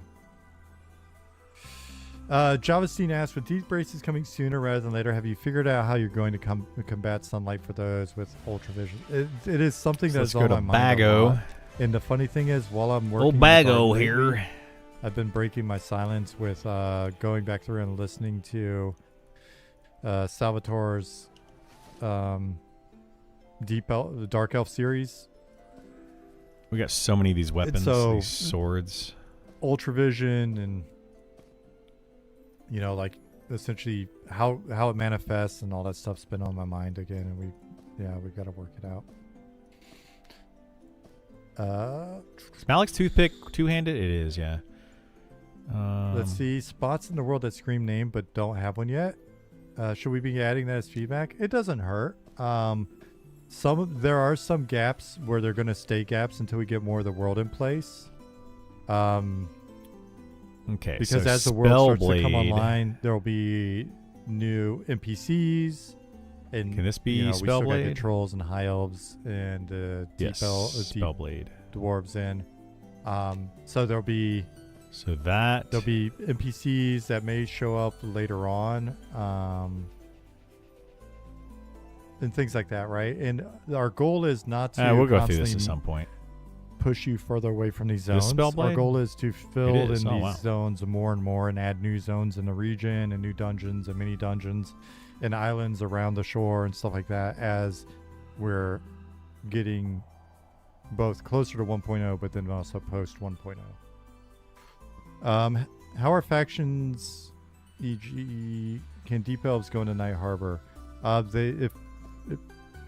Maybe at the moment, but the factions are your faction is going to have a stronger bearing in your ability to traverse the world by EA.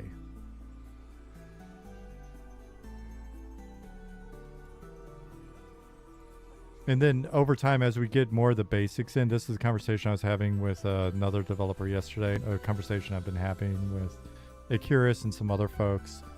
on our team is as more of the base population and rares and stuff get in, as we have time, we're going to be putting in more dynamic stuff. So you may see new NPCs walking the streets of Night Harbor that are only there briefly. You may see new encounters appear in some places where you don't see them all the time, or you've never seen them before. You may run into, again, more NPCs. All right, let's or go little to events that are firing off in Riddle. different zones that you don't see all the time. Or So the idea potion. is to come back in and layer that stuff in. Let me look at over the potion time, real not quick. just go, oh, done. I gotta see zone's what, done, what move mats on, I right? have. So that is absolutely a plan for both through EA for every zone in the game. So module 3, we're We got still a going lot back of in and mats. adding more Mage stuff Bloom, into Mage Bloom. We got a lot of release. Mage Bloom. Wow. I didn't realize 1.0, I had we're still 40 going Mage back Bloom. in. So how do you think the population will spread when the world's fleshed out? Will be interesting to see. Vine. Traveling worldwide. I hope druids and wizards stay taxis. Druids and wizards are going to be very critical by 1.0.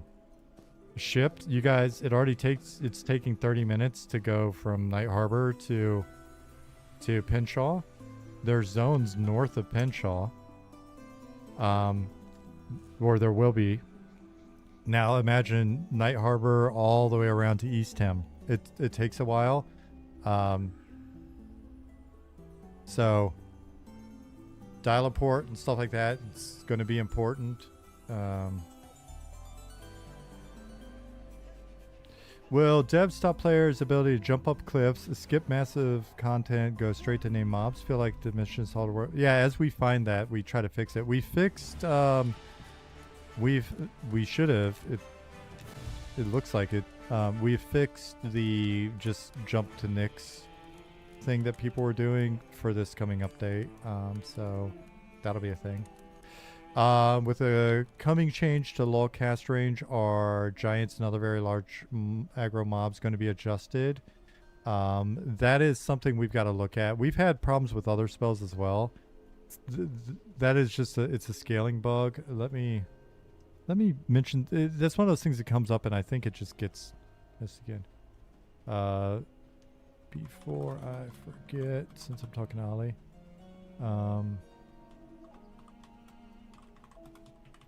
All right, let's go see what we need alchemy-wise. Because I think we have some stuff. We got the 40 Mage Bloom, which is good, but I don't think I have the other stuff that I need to go with the Mage Bloom.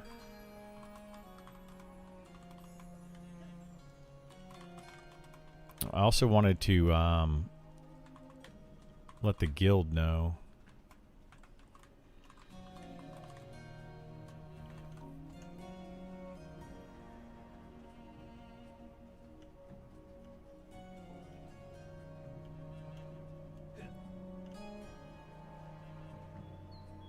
Need to make like a spreadsheet for this.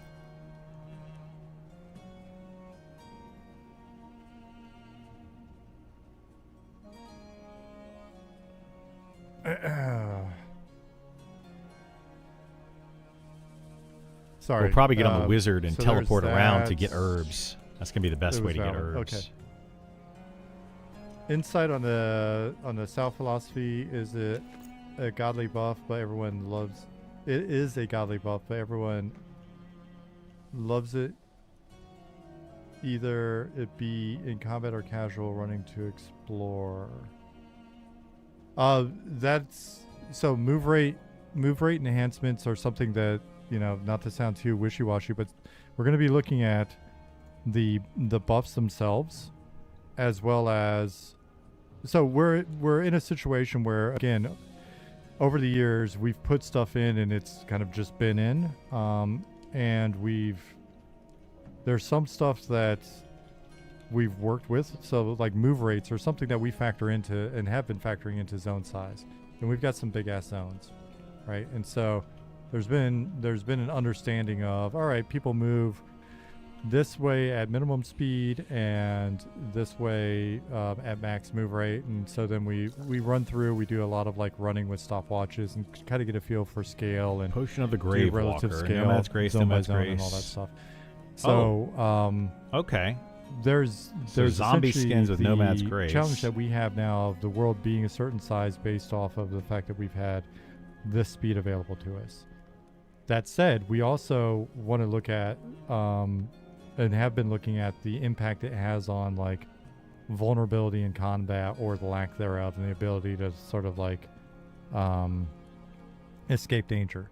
So we're looking at multiple mitigation strategies to see if, hey, there are ways to make it so that either it's not just a 100% clean escape, you do take some damage over time. We've got then the ability, like everybody honed in on like the ability for it to be stripped. No, not every mob's going to sit there and blast you and remove Sow instantly, right? Like that's not the plan.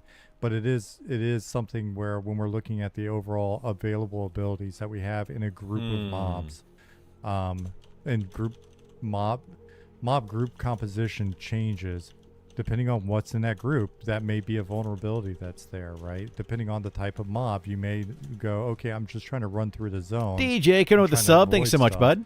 We want you to be a little more conscious of avoiding the mobs, not just like running past them, getting aggro, and not caring, right? So we may see that the move rates come down a bit at the low end. We may see that the NPC move rates come up a bit.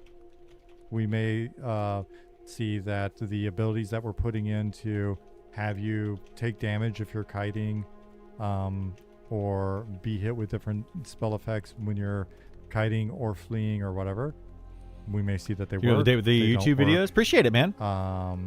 And we're basically just declaring that, hey, we're putting this stuff in so that we can continue to look at the available tools in the toolbox to see if we can make something feel more in line with the world feeling dangerous while still allowing you to travel at a decent rate, while considering so where can I get carrion beetle eyes? I gotta find a good spot to farm those. I bet you I can farm those on my wizard pretty easily.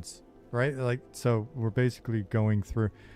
People are like, well, just think of where carrion beetles are located. Like, okay, cool. That's not helping us. Other than the, it's not going to happen. So that's why we're playing with multiple variables.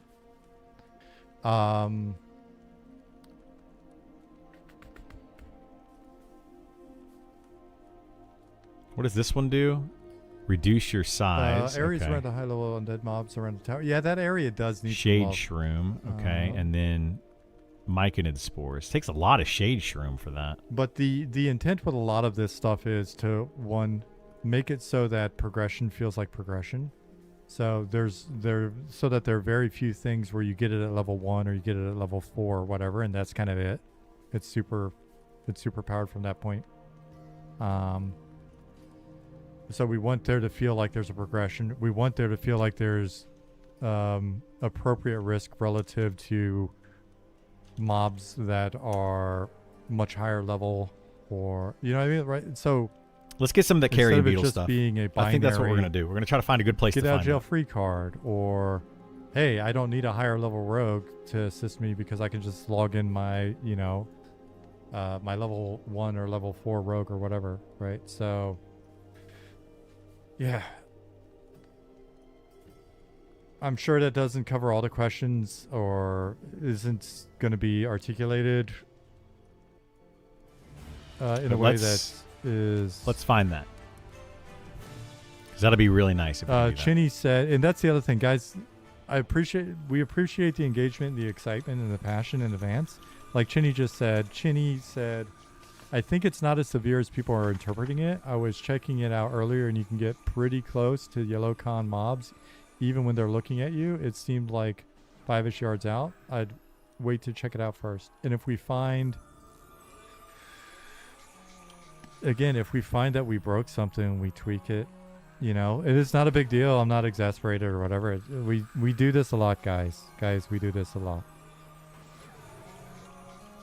Freak out is our love language, isn't it?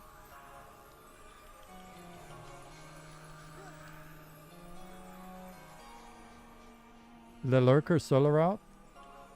Did I pronounce that right? Is it an L or an I? Guess let's go ahead and put in our French? Is it Le Lurker? level 60 nuke here. Where does it go? Goes right there. Doop. Or is it Oh boy. nice? How much of an upgrade is that So actually? is it still a route, or I don't know French. Is there a different pronunciation for route? This Is it one road? is that, and this one is that. So 25 more mana for Hey, look, that's 200 a more roll. damage.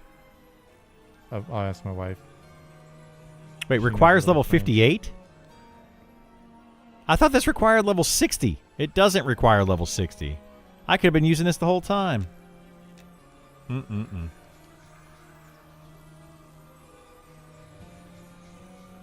I'm a dum-dum. Oh, man, the deep in the background right now is freaking cool. As the band said, pretty sure there are some deep elf assassins hiding in there.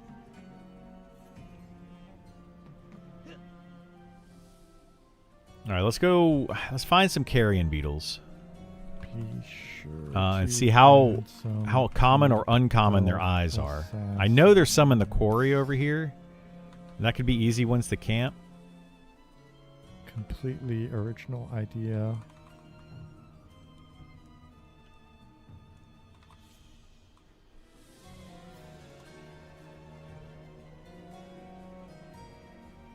Of course, we're always going to be deep elf assassins somewhere around here.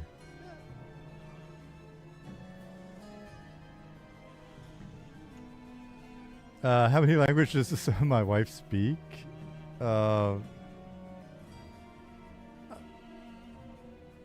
You get by, so French, Spanish, Russian, Swedish, not Swish, Swedish. Though, I mean, you got all the components for Swiss, I think. English, German, and like, I guess 4 words of Arabic now because she keeps listening into my Duolingo. Kabir. Mudajum. Kabir. Garage Kabir. Hey, Linda. Yeah.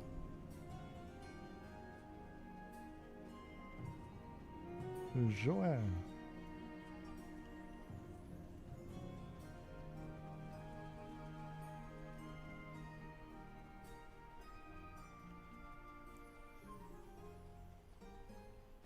You speak 0.5. I feel you on that one.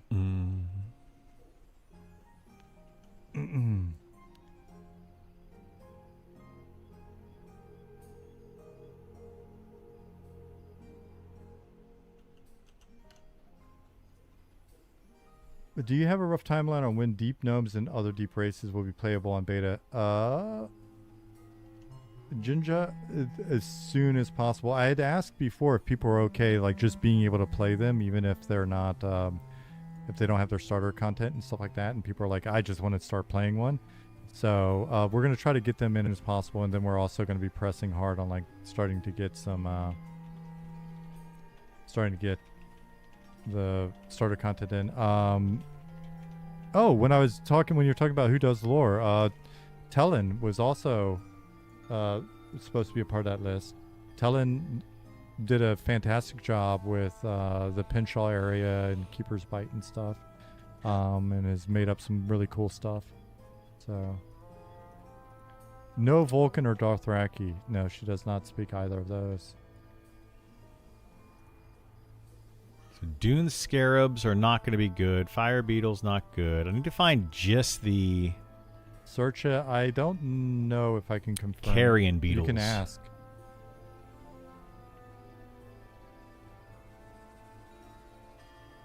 I just can't remember where all of them spawn. Any plans to fix logging in and you're at the zone line instead of where you camped out in the city? I believe Squawktopus has been looking at some of those issues. That'd be a good one to fix because that is driving me nuts. Where you camp out and you end up at the zone line. I can't wait to see that fix. Skirmish said, I'm worried about needing multiple gear sets with the new stat scaling. It's on our radar. as more information comes out and as we look at it, well, it is not something that is being like it it's not something where we're oblivious to it, I guess.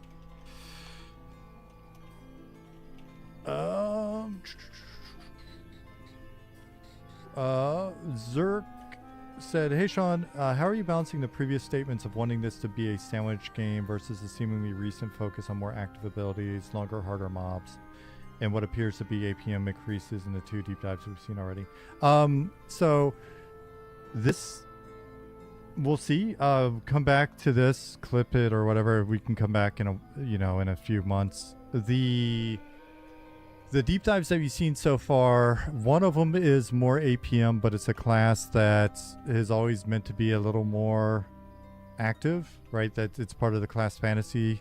This idea that you're a spell blade, right? Like, so that one, it seems like it's made sense. Is it like super high APM? I don't know.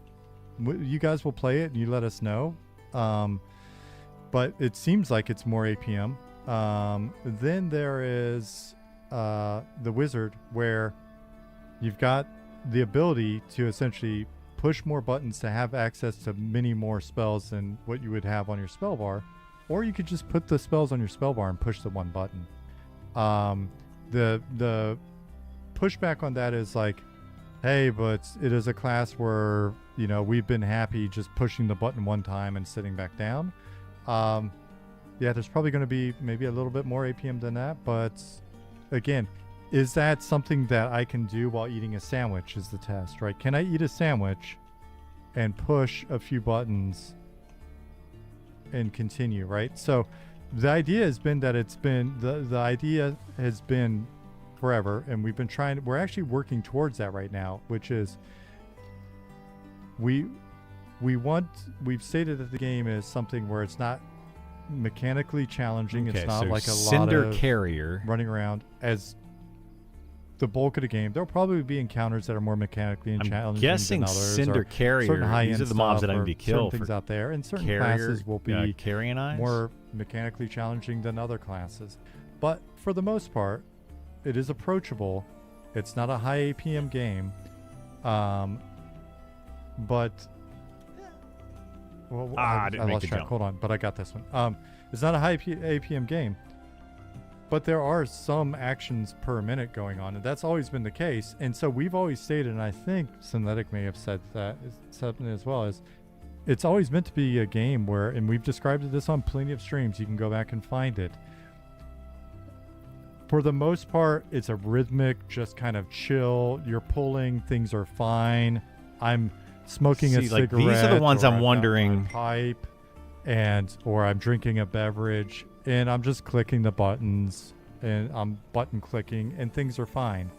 And then there's a mispull, or we weren't paying attention to somebody was out of mana, or a patrol comes through, and all of a sudden, I've got to put whatever's in my hand down, sometimes suddenly, sometimes spilling it, and then I've got to pay attention. And it's like, oh shit moments. Oh shit moments have always been there. Is it a steady requirement that you're just constantly pushing buttons nonstop? Cinder Beetle Mandible. Ideally, no. It's not These what aren't we're shooting for. carrying. There may be some classes that feel that way a little bit more, and then, other classes that are more just kind of chill. With regards to longer fights, longer, harder mobs, is that less frenetic than pulling 2 camps at a time and killing upwards of 12 mobs every 20 seconds? To me, that feels more ARPG and out of alignment with what we've been saying for years than what people are worried about. People are worried like, oh, TTK is going up, so they're getting away from slower tactical combat. I don't know. Will the XP per mob change accordingly? Yeah, as we look at it, if we look and go, hey, we feel like this is blowing out How do we the get up here? experience curve. I don't know how to then get on we top make of this adjustments. If we find that it's not, then we make adjustments. Right? So it's like, Yeah, so the idea is right now, mobs aren't as deadly. Mobs aren't as deadly as we'd like them to be.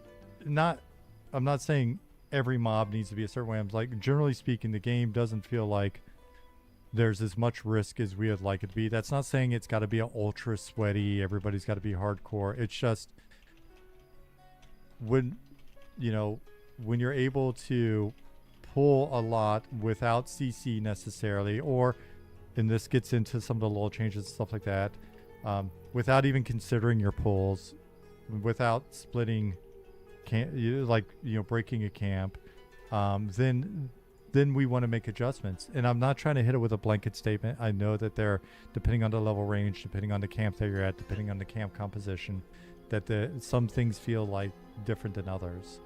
So the only request is reduce the amount of thorns that are on most mobs. That's something we can look at, is again looking at the class comp and looking at their spell loadout. Is it just tedious?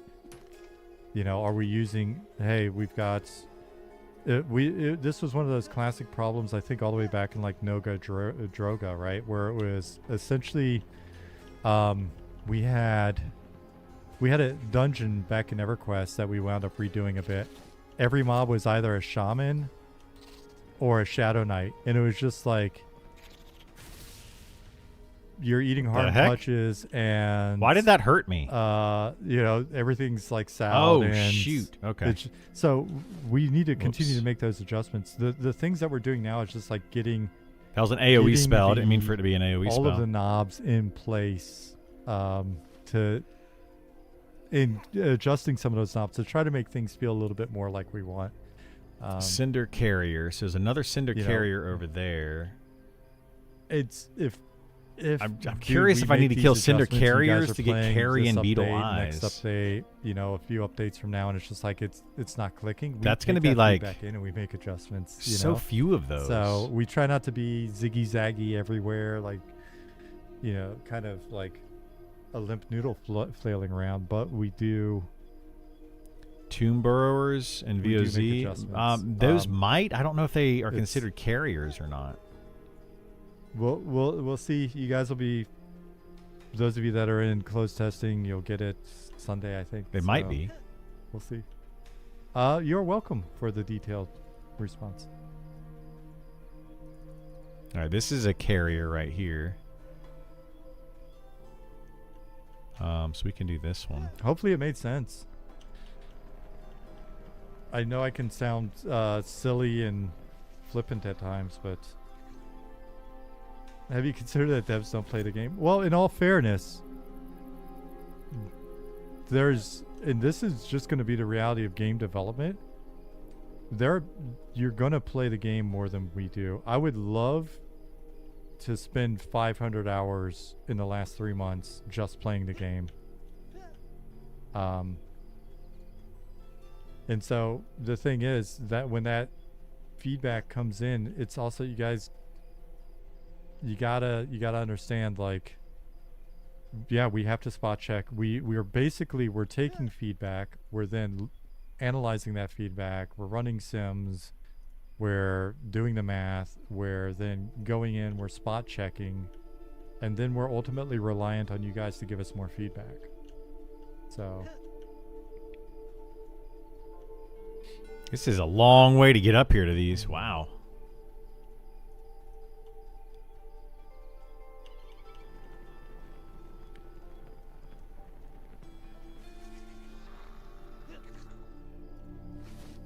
What are your feelings about mobs? These eyes might be super rare. I think it's I got to figure out where these are. That they should have access to. I mean,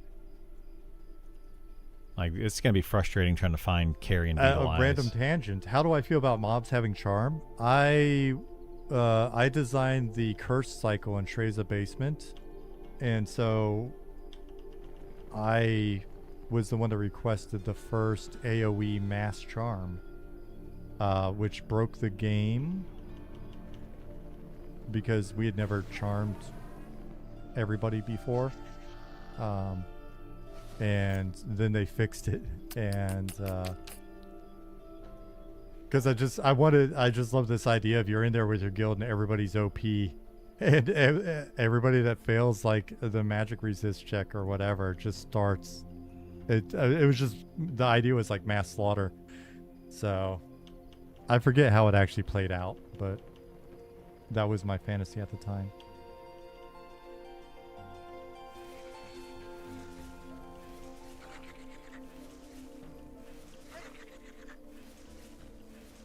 Do you believe the game is worth playing without a fish scaler? It's kind of borderline. But we got to hold some features back for the cash shop. Ah, giant cinder beetle eye. Okay. Well, Imagine a mob that charms a player and keeps them for hours. Just to grief the other mobs. I don't know where carrion beetles are. But he's other than named, the carriers that are so over here. They didn't account for it in the code, so until they fix it, I'm not. I'm kidding about I know they shop. exist. Anybody that's been in here for more than 15 minutes.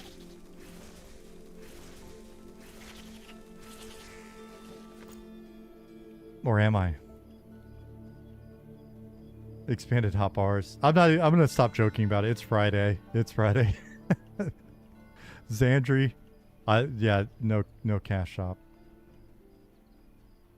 We're gonna have a merch shop where you can buy merch. Justin Beard, I just saw your LOL. Esan, I saw you in here earlier. I meant to say hi to you like an hour Holy moly, ago. somebody had a train. What's going on, brother? Fire beetles, cinder beetles, and dune scarabs. The only beetles I know. No carrion. I mean, they have like carrier beetles.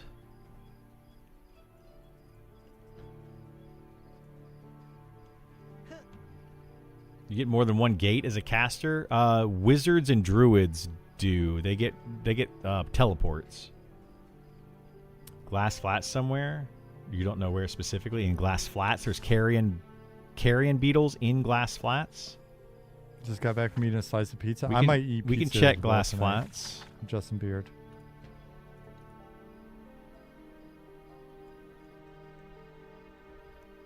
Tsunami-san said, cash shop so when we can buy MnM crypto.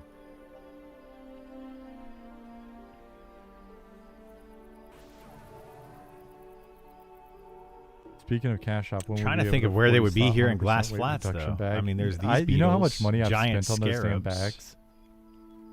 What do they cost? I swear I've probably... I also want to get during these the basilisks. TLPs, I think I've probably... Ancient basilisk, gorge basilisk. Easily Is that a spent, special I don't know, basilisk? The gorge couple basilisk? Is that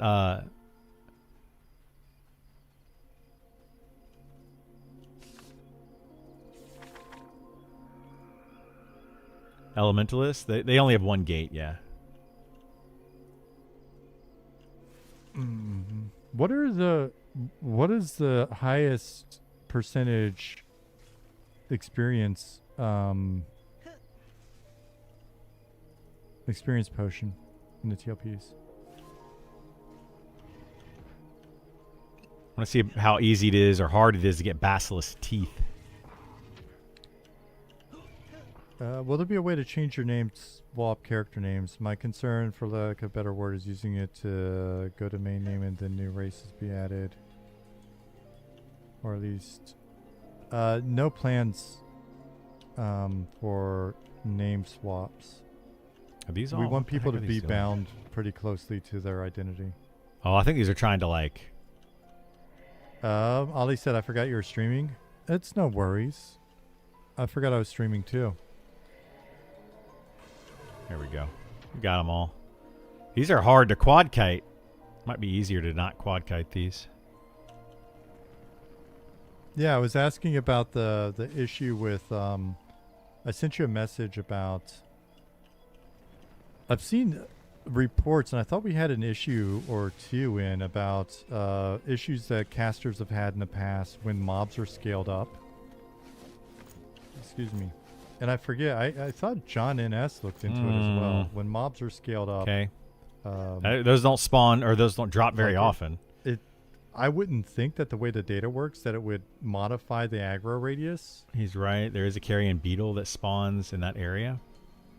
Though it would maybe modify where's the it spawn at? perception of the aggro radius, because if they're There's these beetles. bigger, then they're Sand filling more of striders. their aggro radius. So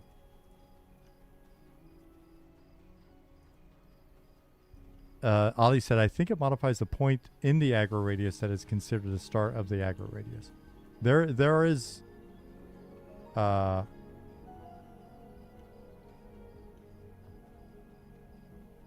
there is an issue there. And I think we have the same for casting radius.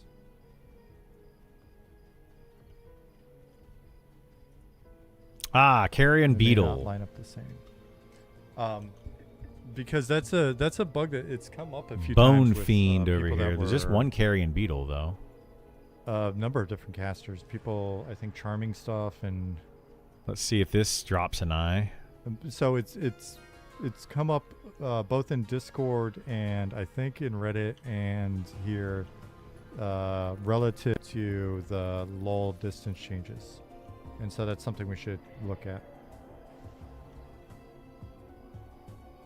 Will there be treasure maps or treasure hunting and lock picking?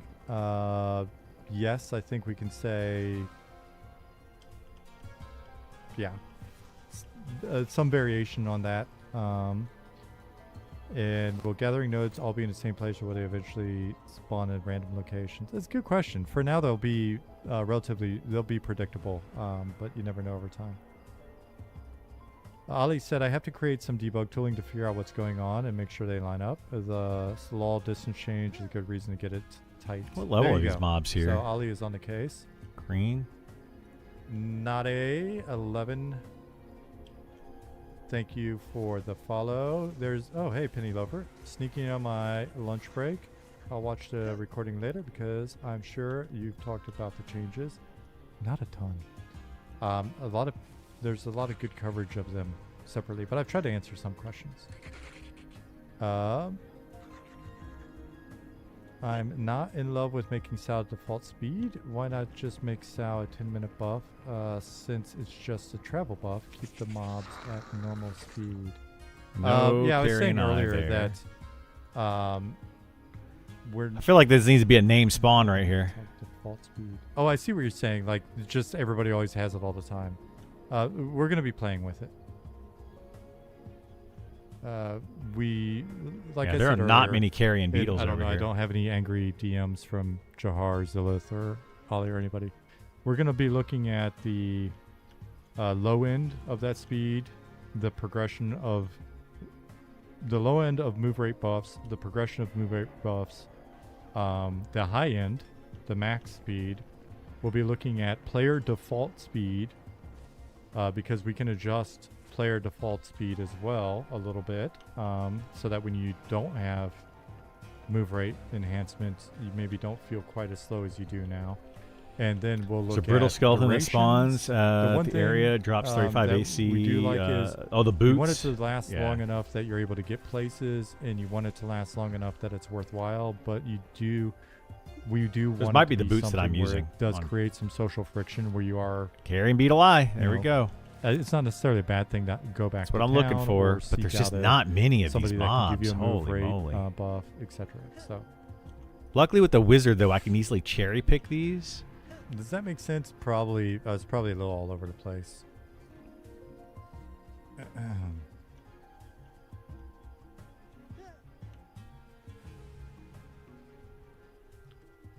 Group Sal, AOE Sal. Oh, there's another one there. Okay, so yeah, this is...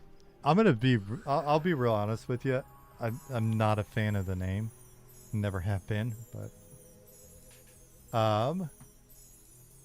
DJ Sniper. Thank you for the follow.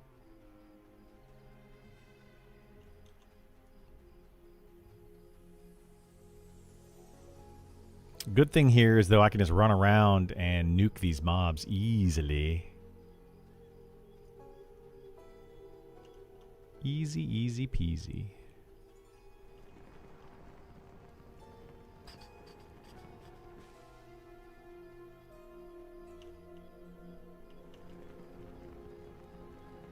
Catching up with stuff.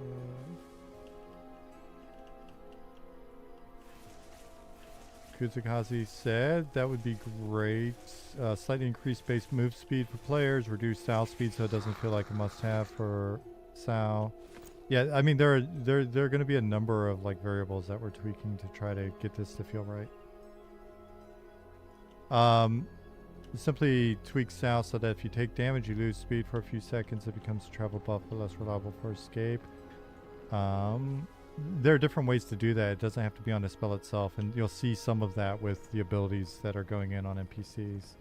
But if we feel like we need to have that be a part of the ability, then again, we always have that knob as well.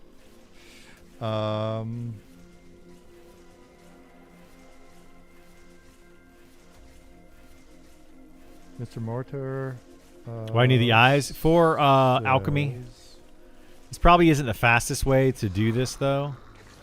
Yeah, like I'm trying to figure out what I want to harvest to be able to level up. This before, and apologies for asking if you repeat yourself. Is the goal to stop solo farming, like quad kiting, being viable at higher levels? Are we trying to make players play like we used to when we all started 20 plus years ago, or do you want to allow for more tedious input-intensive gameplay to be discovered and enjoyed? The idea is that there will always be a range of solutions that people, depending on how much they want to put into it, both mechanically and just sort of their game knowledge,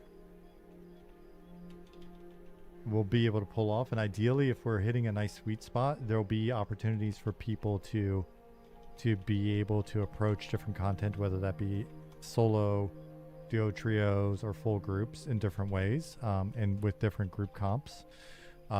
Some classes are going to be more limited than others in their options in this regard, but hopefully we're making that up to them in other ways with regards to the benefits they bring to the table, to groups through utility or in some other manner. The goal is not to just like blanket nuke something like quad kiting and make it non-viable at higher levels. The idea is to make stuff less binary in terms of this approach always works, or works almost all of the time, and is providing little challenge, or is broadly. I wonder if those are always the same spawns, or if we should have to clear like and is other spawns to get more of those carrion beetles to spawn. Making it so that there's just like this clear path of least resistance that's not really in keeping with what we intended, right? And so it's probably, that might be a shit answer. I don't know what to say on that, but the idea is like, can you quad kite when we're done making changes? Yeah, sure. Can you always quad kite? Not always. Can you always quad kite everything, right? And people will say, yeah, but you can't do that now. Again, it's the difference of degrees. So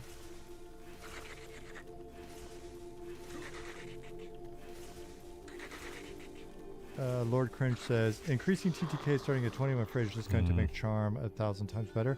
And then Charm is a separate problem that will be addressed within the context of the changes that are being made. Right, there's a lot of stuff that constantly is going to have to be. Yeah, this isn't really the best. Juggled, with some of it being well known. The best farm, there's not enough of these mobs, but this is where you get them at least. Adjustments based on the fact that we're making these other adjustments now, but we're just not at that point yet. And then some of it's going to be emergent, where we're like, ah, shit, that didn't work the way we thought it was going to, and so we're going to tweak again. There will always be people trying to think of what else saw that in advance and told us, and we didn't listen. It's just that happens. But we're just gonna keep wiggling the whammy bar until we get it mostly good, until it's okay enough by EA. Those of you that have been coming in a little bit later on the stream, like I was saying earlier, we love and appreciate the fact that you primary, guys are secondary this damage. like the game is out. 1024. That's pretty good. Yeah. It's like the game's live. Why is this so not done That's yet, the or perfect or whatever. And not to go through it, you can watch the VOD. What you really that interested. But in terms of the example, it's like just a reminder. It's just kind of like We started with very Yeah, that's humble the beginnings. Savage Club. You guys have kind of blessed us in a way of like looking, I don't know, like bigger than we are or something. We're So still a ragtag Witherweed, bunch of like indie Stygian volunteers Moss. working on a Where's game Witherweed that at? is, it's going to be imperfect. So Agility. I need Witherweed and then we'll Phoenix keep Flower. I'm not working sure on where to it. get Phoenix Flower So- either. Mr. Martyr said, "Thank you. So the goal is to make more make it more that quad kiting works on 20% of the content, not 80% of the content. So if you're diligent and looking for mobs that don't dispel sow, not a lot of stuff is just going to outright dispel sow. It was one thing that might happen. There may be mobs that are plinking you with Like arrows, or Basilisk Tooth. I wonder if those are going to throwing be rocks at easier to you, or get. snaring you. Or I do need to get some of stunning those you. though. I want to make these. And there may be some that The dispel you. Basilisk. So, So what I could do, I guess, is farm but yeah. Farm and the then he says, basilisk and then there are farm the still carrion ways beetles to over grind there. using a more solo loop. Yeah, there will be ways to grind using a solo wonder if loop. that's- What the one thing we want to avoid is that Glass the Flats, game can be easily solo Same place for Phoenix in that same faster area than is you the can Phoenix flowers over there. experience. I haven't looked in for it. a trio. I need to make or sure my group herbalism's while high enough. still I don't even getting know you if it all is. of the items that you need to be able to progress. I'm at 207 herbalism on Hot Criddle. take removes. That's not even a hot take anymore. That's like a 185. Okay, so I can do it on Criddle. matter of fact. That's still not a hot take. Wait, are you being silly? Is that the joke that it's not a hot take? I don't know, man. I can't. I'm such a. My I'm herbalism such on this a- guy's only like 180 though. I think. Let's see. I'm such like a herbalism, quasi herbalism. boomer at this point. I'm Gen X, but you guys have turned me into a boomer. 144. I don't Not know. even I great. can't keep up. Okay, yeah, figures. Nah, you didn't get the joke. It starts at 185 and it caps at 265. Seems like a pretty drastic range. Creecrawl said, "Robot, talk to me about justification for gear sharing from max level. I hear you guys talk about friction, but having gear higher levels provide gear for the entire server reduces friction substantially, and I feel like it has to impact balance as well. Balancing for twink gear leads to a slog for non-twink. Yeah, so we're not balancing for twink gear.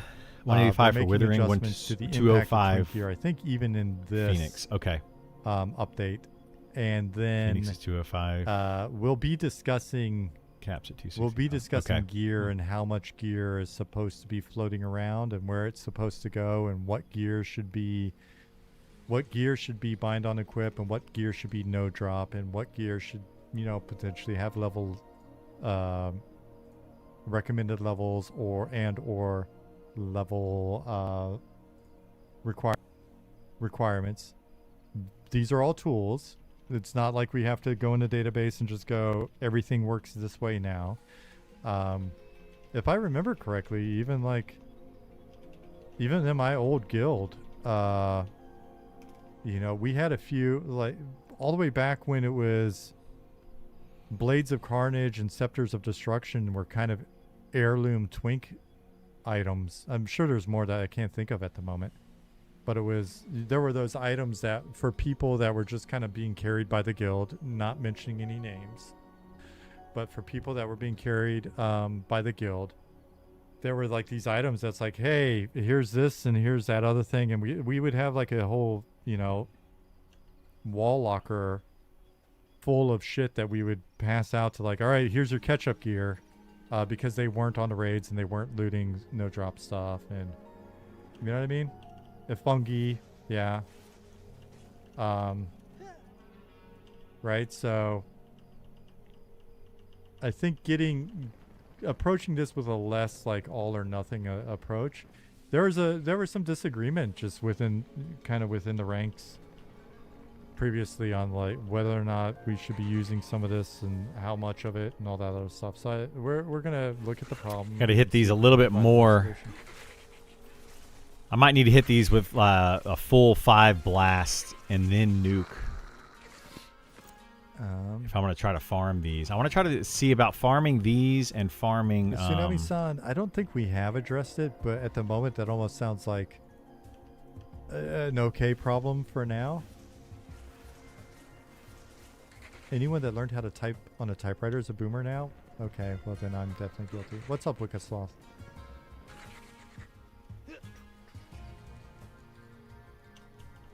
Oh, did it resist my...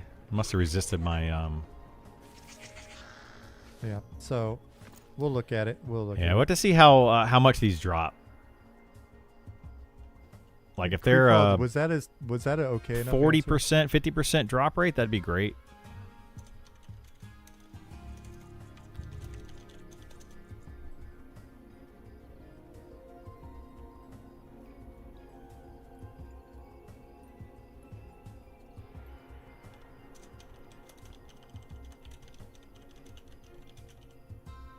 Malik says, we appreciate transparency from you and your team. It is refreshing to hear your vision of the game directly rather than just getting repatched notes like other games.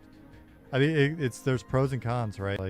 Like I said earlier, you know, there are those moments where people are like, you guys really need a director of communications. It's like, we just kind of say what we are going to say. Creekcross said, ish. I feel like because the test is so small, you have a data set that's emphasizing old school and not accounting for modern gaming approaches. The gear will flood eventually. Makes sense. Yeah, I can see where you have that concern. I think the amount that like sweaty, just old school influences, I don't know what to say. You know, if I'm reading Discord or Reddit or anywhere, there's a certain amount of, I don't know, there's like where there's a star chamber, a hidden cabal of like, see if I can one-shot this guy. Ultra hardcore Close 99ers that are just like, and we got to do this to chase everybody off. It's just, I mean, the discussions that we have on the team even. So where do I get basilisk teeth? I'm assuming from these, right? Ancient basilisk of opinions. These drop. He's got to drop Jahar and Zillith teeth, right? Weren't so slammed and were able to like sit and chat like this, you would find that we've had the opposite arguments, not arguments, but like discussions on stuff in the past of, right? And so some people think that we're straying. If I ask one group of people, we've strayed completely from the original vision. Everything that I said in this video is now a lie, you know, and we're no longer doing any of, like, you know, none of the vision remains. I read somewhere that there's a new person on the team that's completely assumed control over the vision, and that's why the game is wildly different. And then I've also read the lower level versions. That might be better to do. Quadrupled down on the vision, and water basilisk. And we're just trying to chase away anybody that's not. Well, there's those ancient basilisk here. 30 years old, playing EverQuest in 2000, and was in. And then there's some other basilisk. Jahar's Guild. I don't know. So it's just kind of like. Are these all ancient basilisk in this area? You guys, we're trying to keep it pretty consistent here, and there's some stuff where we're like, yeah, it's gonna feel like it's evolved a bit or it's moved. Might be easier to do the ones in shallow shoals then. I don't know.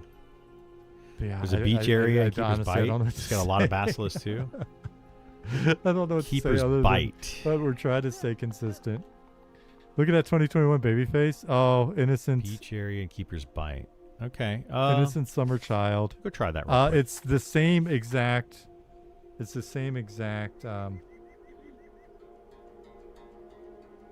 You guys cost me my beautiful head of hair too. I used to have a pompadour under that hat. I'm gonna check that out. I used to have a 6-inch afro under that hat. But it's the same brand. It's just this is slightly newer. That hat is actually so filled with. I can boil the hat and the grease won't come out of it. It's like, so it's waterproof. But that's my garden hat now.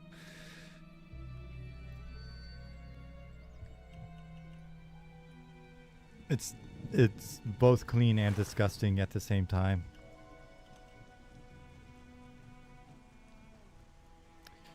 I think it's because I went. Do we know what old level soul these with some basilisks are that are modern over here? QOL. Modern MMOs don't have soul. Definitely hard to balance where the line is. So I'm not envious. I mean, for us, some of the stuff that we've just been not bunching on. I mean, there's some things that we're like, yeah, we've already Red discussed. 23. Yeah, like, they're one of going to these be at days, least maybe we'll 30 do this, something. and they'll be like, what? But some of the other stuff, it's just the difference of opinion on what quality of life means, right? Some of these, I just think. So somebody just said it. Who was it? Where's our 24-year-old? Is it Magenti 541? If I pronounce that correctly. He said, I'm 24 and this will be my first MMO I really put time into.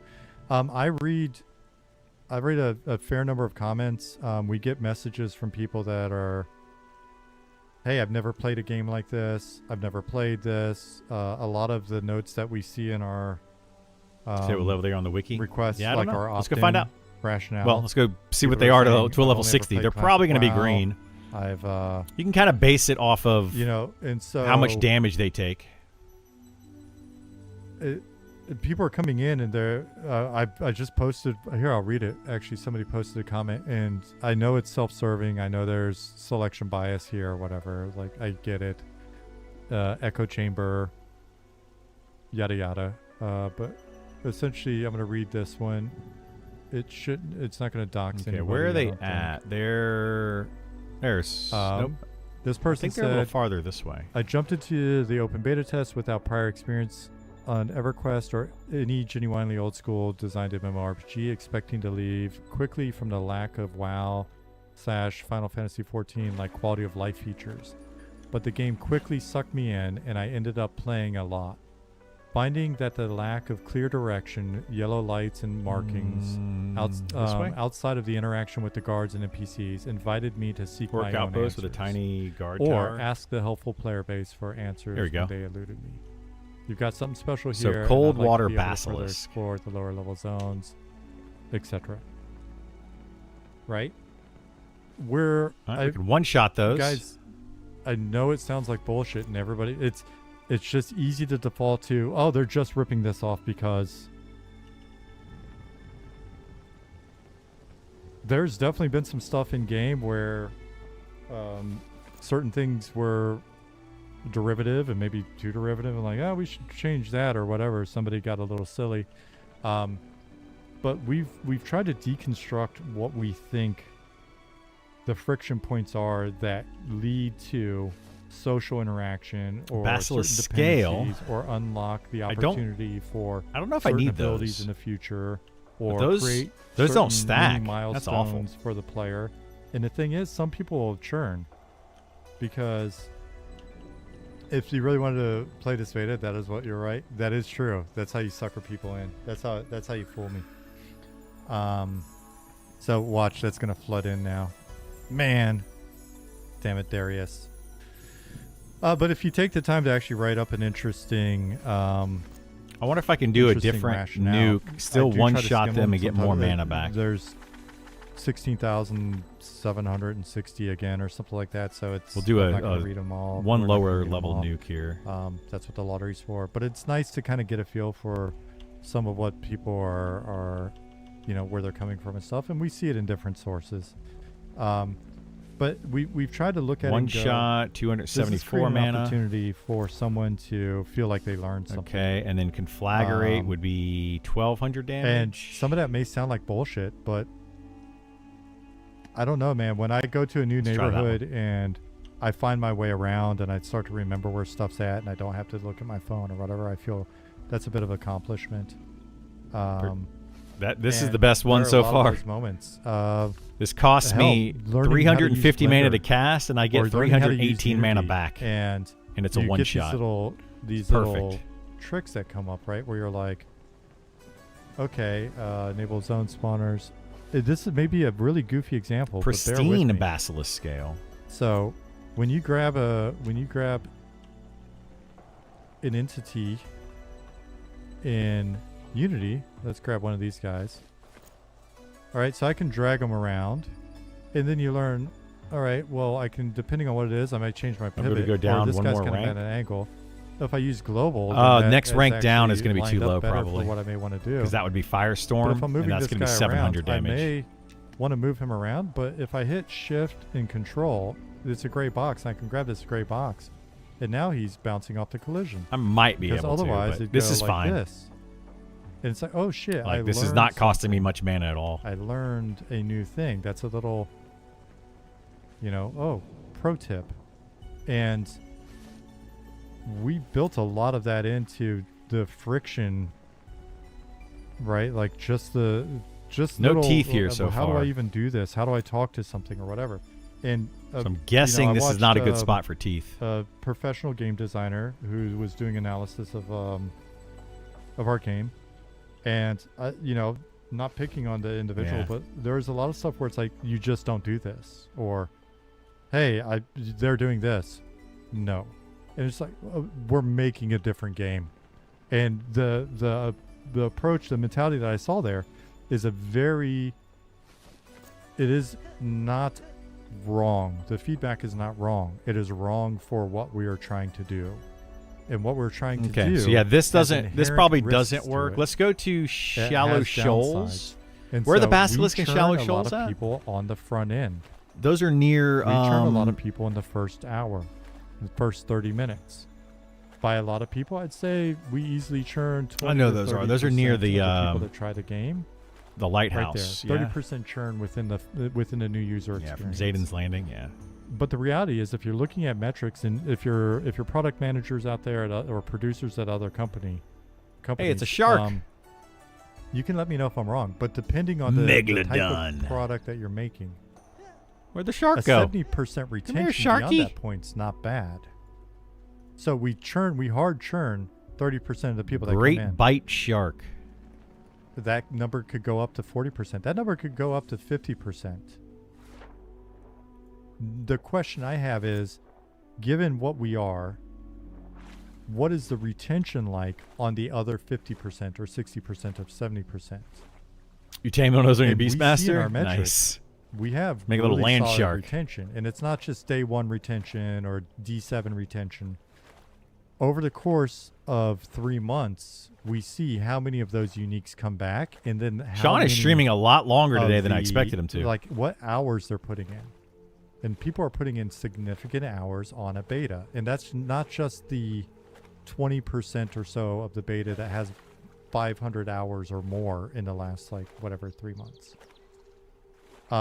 He's having fun yapping. He is. Rondi said 19-year game. He yaps a lot. 70% is awesome for a game like this. I would expect it is what it is, but yeah, he much harder churn. talks about And talks what about we nonsense found quite a is bit. We would see it in all of it, and this is consistent from playtest to playtest. I'll turn him down a little bit. Over, the last 2 years or whatever. If he says something important, I'll let you know. Oh, actually, I'll just mute him for now. I do think there's something to the Get a lot of DE materials though. Get a lot of DE materials from what? From Shallow Shoals? Oh, there's a bunch of Shallow Shoals, yeah.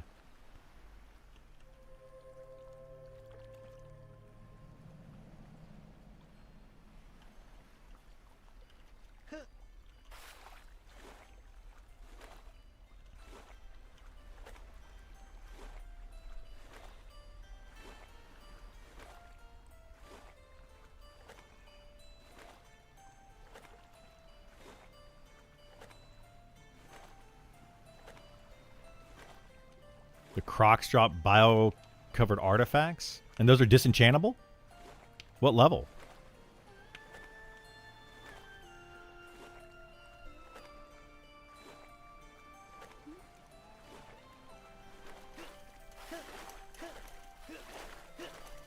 We're going to see if I can do the skipping. I don't think you can do skipping at all anymore. They have the magic tag on them? Alright, we'll see. I'll try to disenchant them if I get one.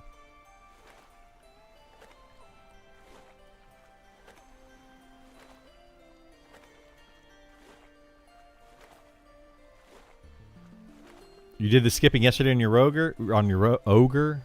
Yeah, they kind of fixed it. I think if you spam fast enough, you can still kind of do it, but you got to spam like really fast. If I go, yeah, it's harder to do now than it used to be, which is good.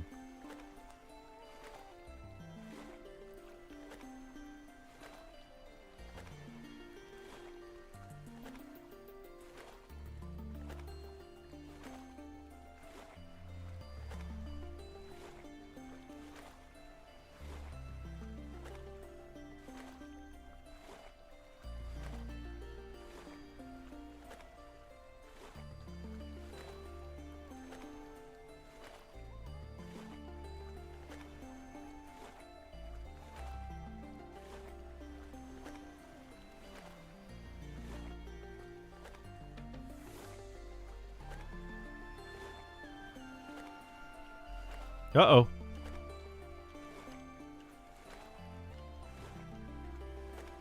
Apparently there's just a wall, hard wall here. Didn't realize. Oh, no, there's not. Thought there was.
It's taking me forever to just swim over here.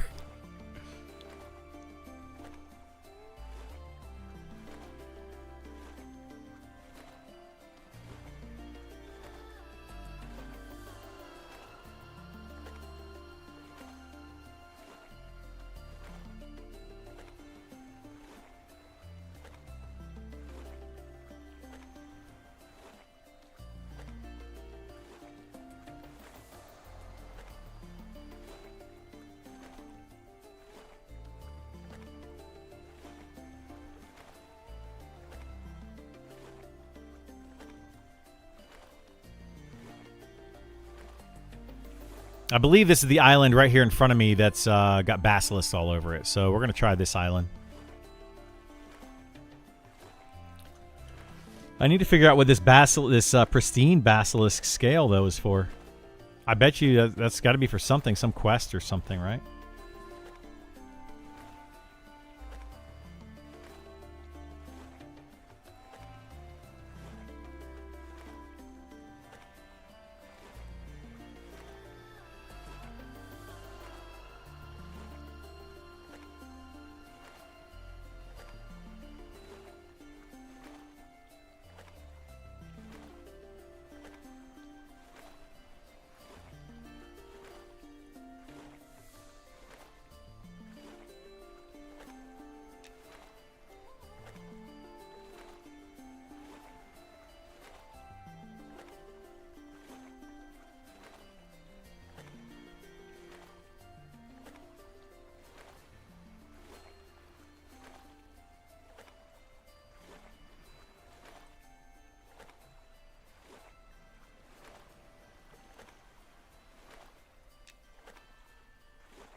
What is this? Is this a harvest soul?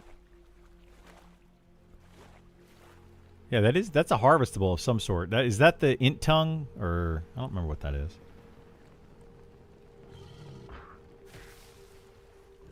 What the heck?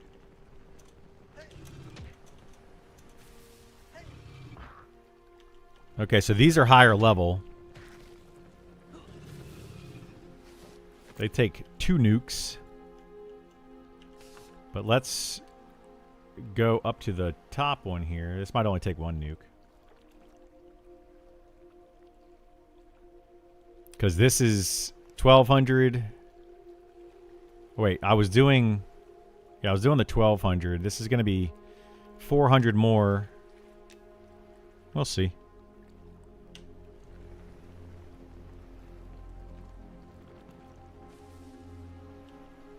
Yeah, not quite a full kill there.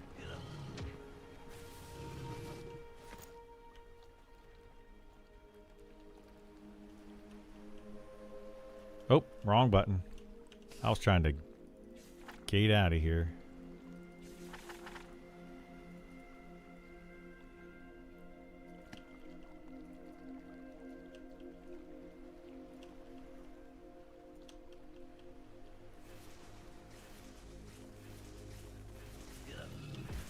All right, let's try. If we put 5 stacks on and nuke.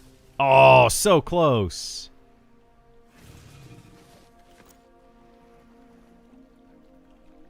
So close.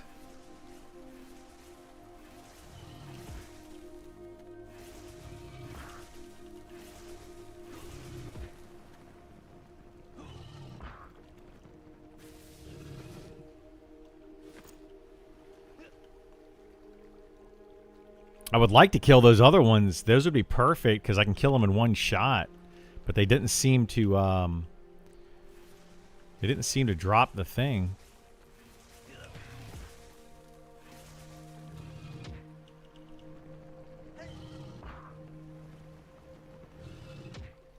Oh my gosh.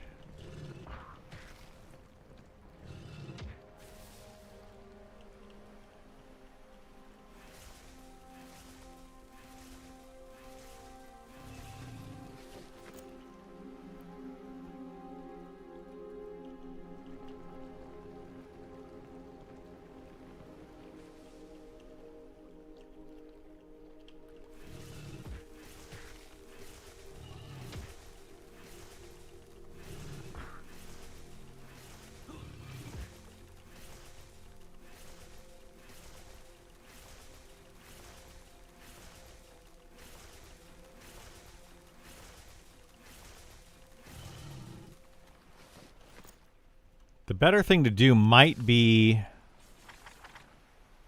use an ice spell, like Chilling Bolt.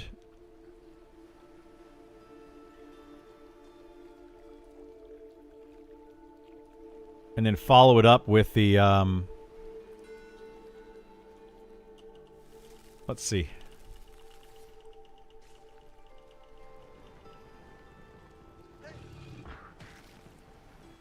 Oh my goodness gracious.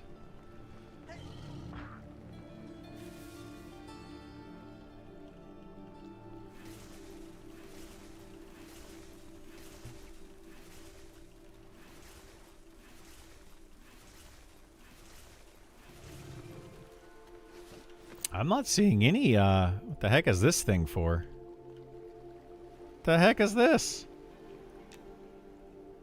A simple pedestal emerges from the sand shore.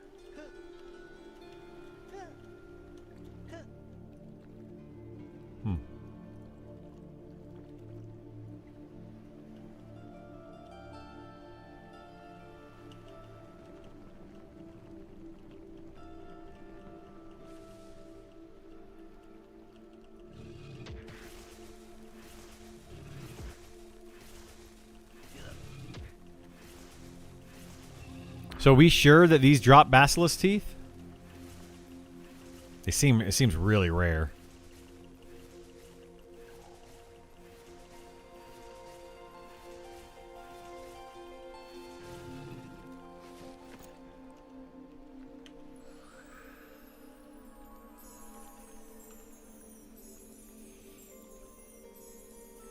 says these guys and the ancients are the only ones that drop them. I haven't seen one yet.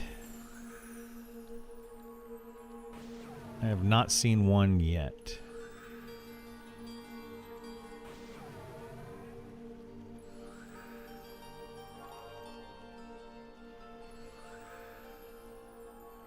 I've killed a lot of basilisks.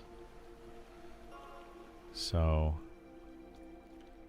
let's see. If we do 4...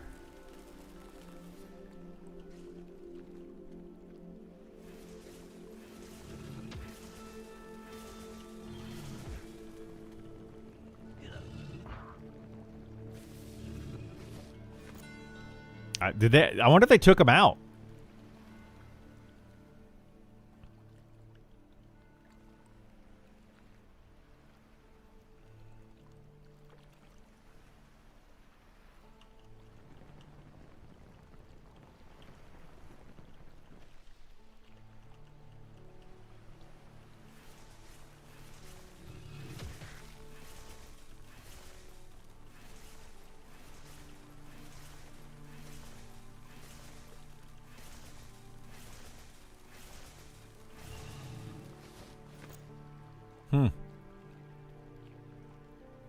These are either really rare or they removed them.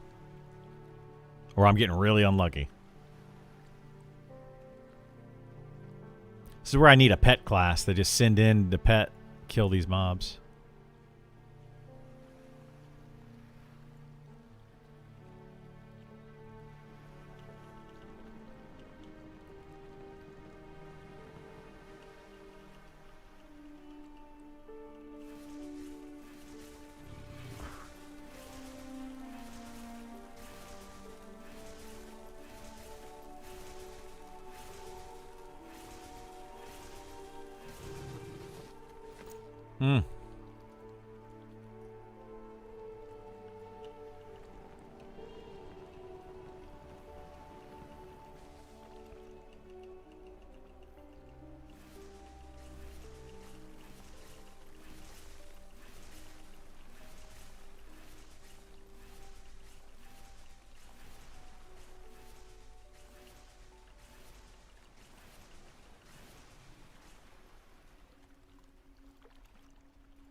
Well, I feel like they removed those.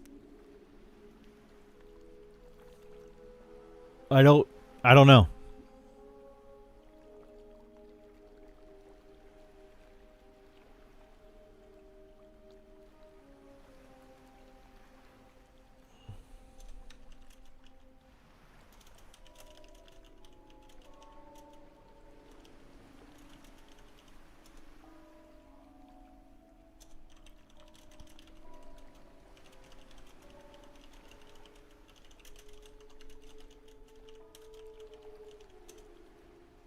Haven't seen an artifact drop, which should be at least 2 to 3 by now. Yeah, I wonder if they just removed their drops. Seems kind of poopy.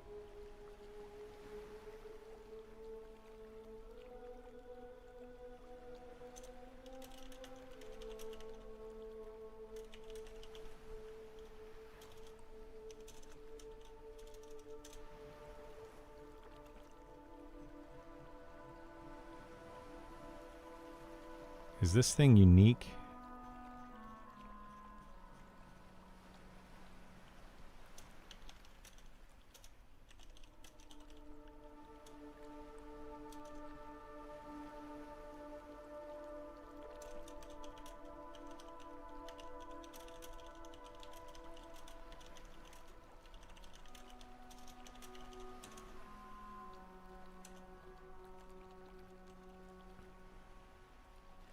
Party parrot. Squawk.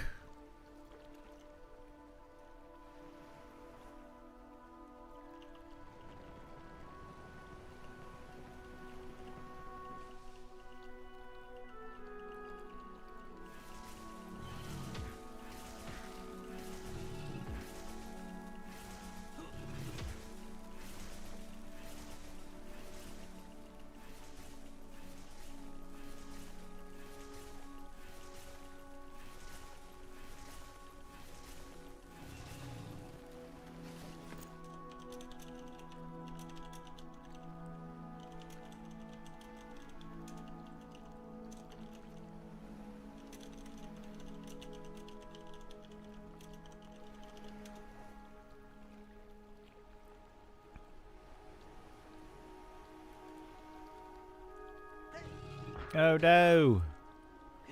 Leave me alone.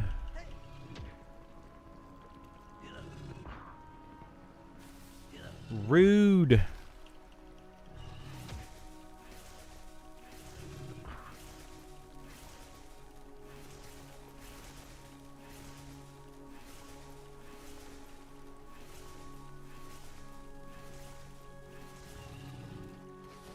Oh, we got a basilisk fillet.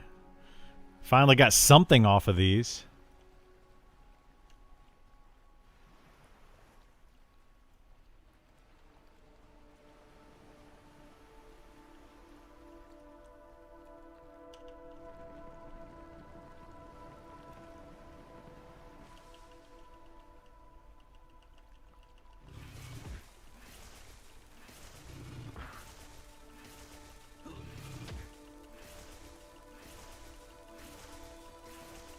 For fillets and meat, stayed at those level 30s. Yeah.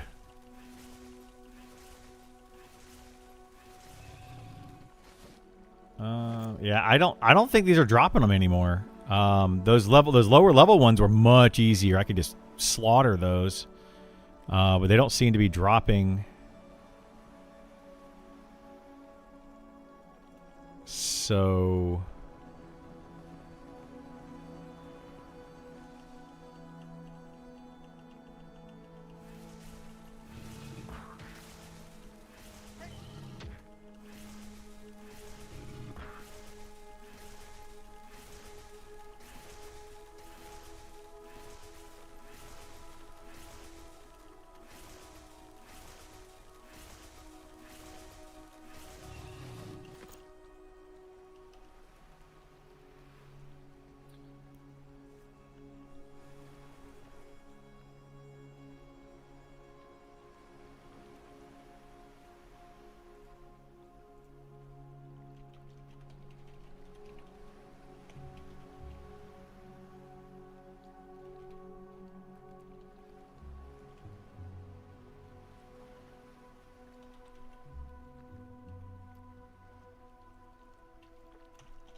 all right, Sean is ending his stream, so we're going to go ahead and close that down.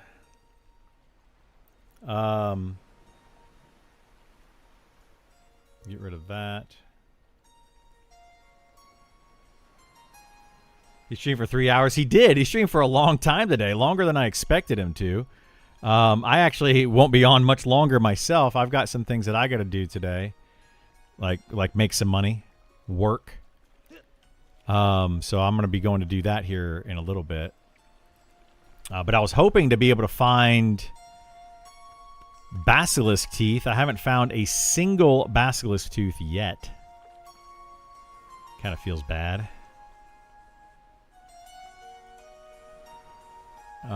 So I'm guessing they may have taken those out of the game or something. I don't really know.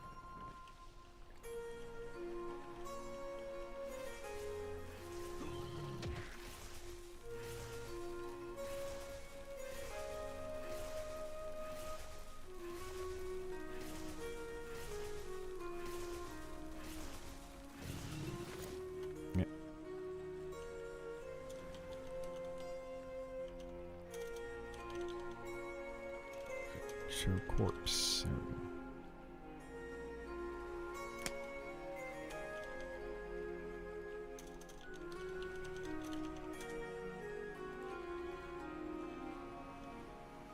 Yeah, I don't know, man. I feel like they may have taken him out.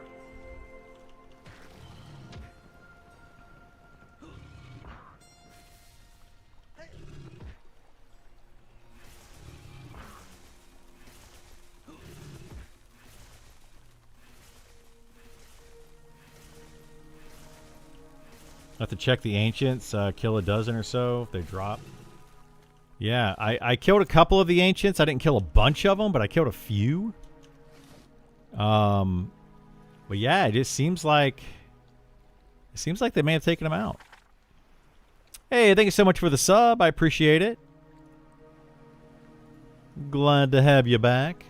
At least they're near the carrion eyes and herbs you need. Yeah, they are. So we'll have to kind of work on that.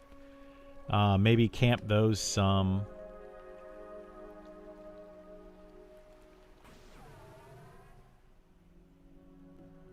The carrion eyes, at least we definitely know that those drop over here. So that's good. Very good to know. The new Scary Movie is the worst one of all. I watched it recently. Just let me play. And it was definitely... It's just like... It's the previous movies were so predictable. So then this one, they're like, let's make the very least likely suspect. And then it's like, there's no way you would have ever guessed that it was who it was. And I'm like, come on, man. Like, it's kind of fun to try to figure it out, but there was no possible way you're going to figure out who that was. Like, it's just silly.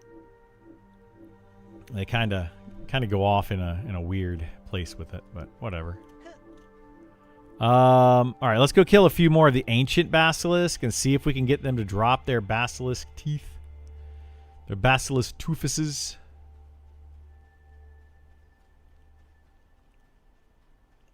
But yeah, I'm thinking that's going to be a nope. I need to get an elementalist and come over here and just charm these elementals and fight basilisk. That island is for the cloak quest. Oh, you're talking about the Oh, do you have to use that pedestal for the cloak? Yeah, I didn't do the cloak quest. I probably should do it at some point. Tooth is for alchemy. It's an alchemy thing.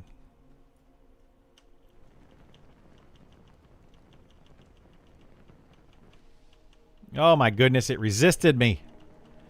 How dare you resist me?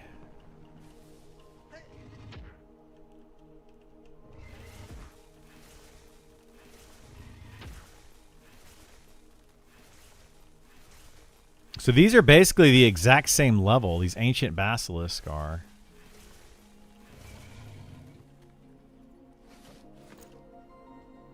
As those other mobs.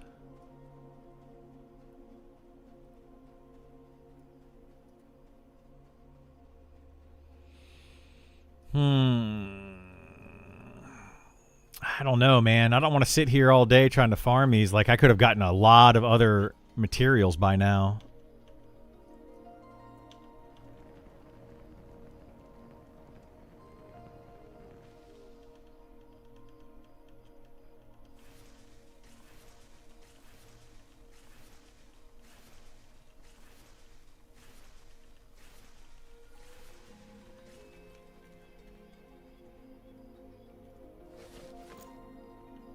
I really feel like they took Basilisk teeth out of the game.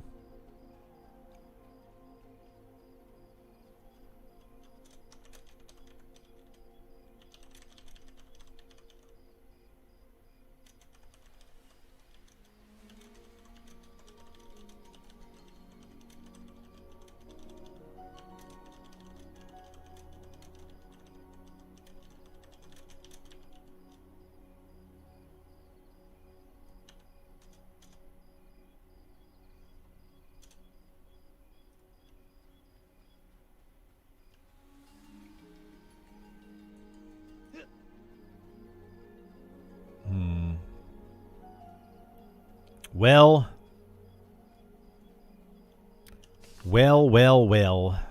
Yeah, I don't know. We're gonna have to. I really don't want to farm those carrion beetle. Those are Those are a pain in the butt. Like just for leveling up alchemy, they don't drop often enough.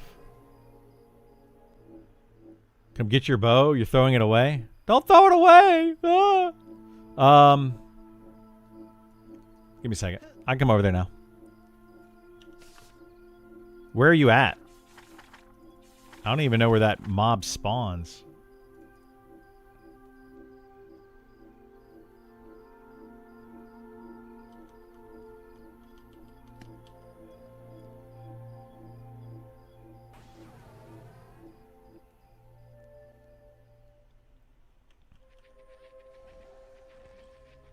On the way up to Drake's. Let me see if I can... There's probably going to be mobs here, so I'd have to go... Oh, I think I know what camp it is. Wait, I think I saw you over there earlier.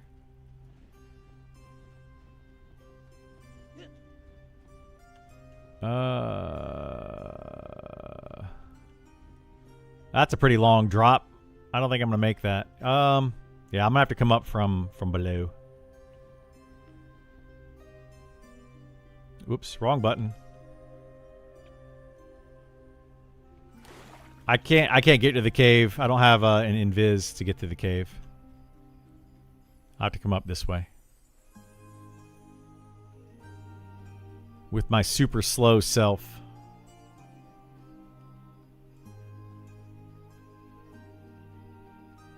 I know where you're talking about, though. Unless that guy kills some of those mobs over there, I wouldn't be able to get to the cave.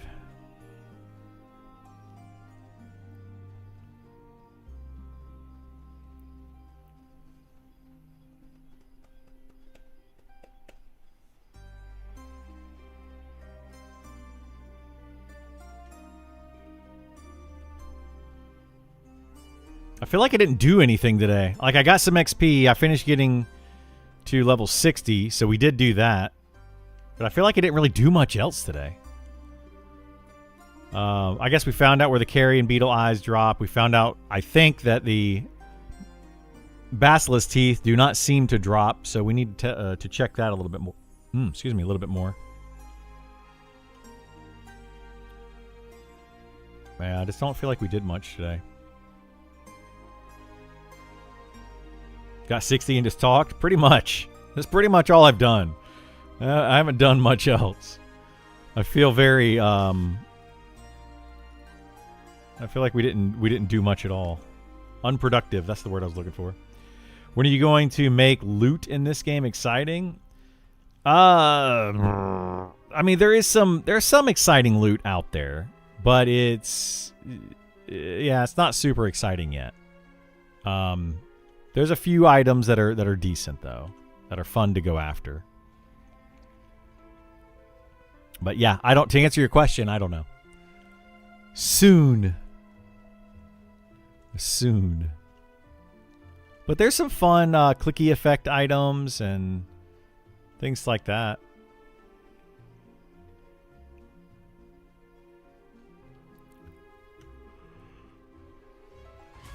Ugh. Gotta level up your herbalism on your Wizzy? Yeah, I need to do that some. I've been mostly focusing on Criddle. Hoping for a new deep dive today. Yeah, Sean was saying maybe tomorrow or the next day, over the weekend. So maybe we'll see another deep dive. I mean, they're going to have... Hopefully they do both deep dives back to back, because... We're going to get the classes in on like the 7th, I think. So, in just a couple days.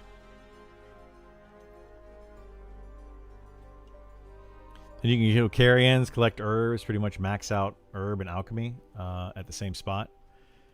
Yeah. You can do a lot. I can do a lot there for sure.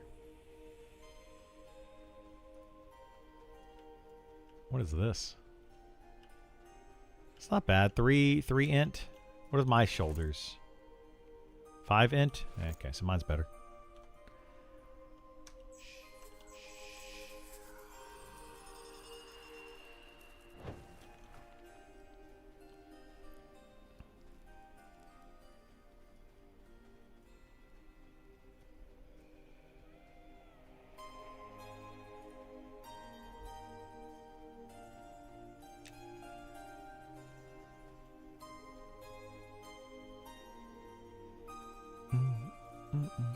This is Int Tongue, right? Isn't that what this one is?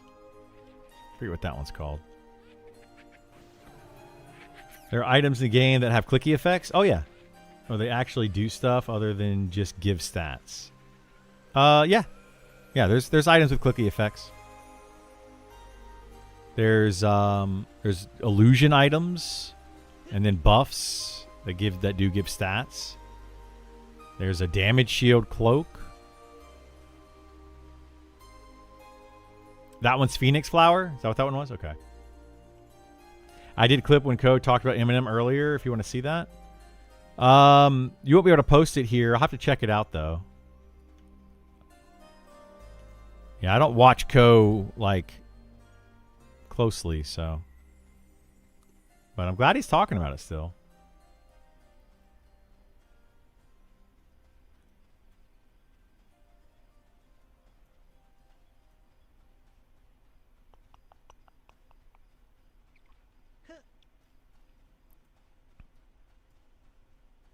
That island is for Fizzle Critical Research Quest.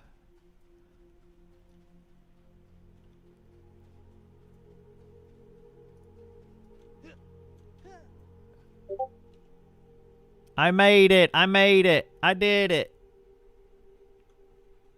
What was that?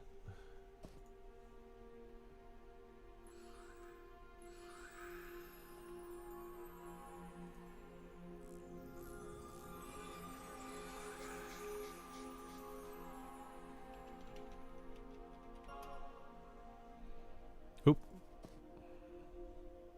Yay.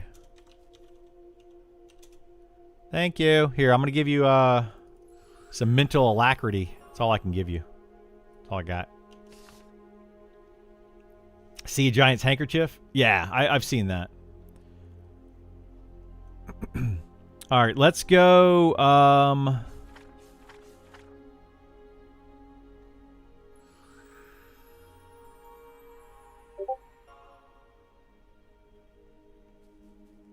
Porta Road.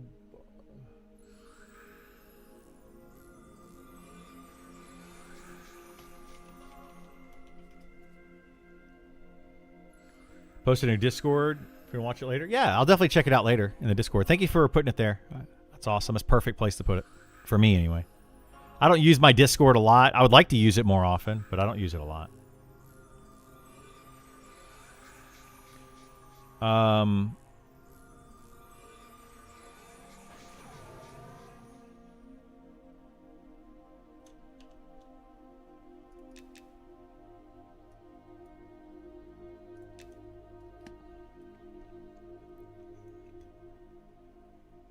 Somebody wanted a port.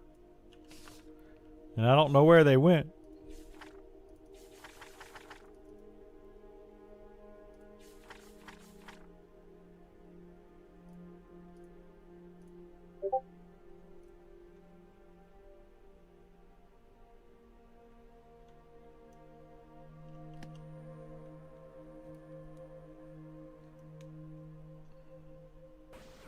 We can check out the clip though. Let's go.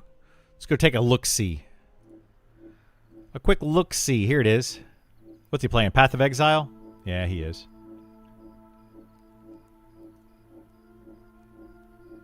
What? Yeah, yes, that's fine. What about Monsters and Memories? Monsters and Memories is good, but also has, in my opinion, some relatively large issues. So, yeah, Monsters and Memories is good, but I can already tell they're going to have massive problems with scale. They also have problems with version control. They have problems with their patch process. There's a lot of things in Monsters and Memories that they need to work out, and they could and they might. Yeah, but they're not. They haven't yet.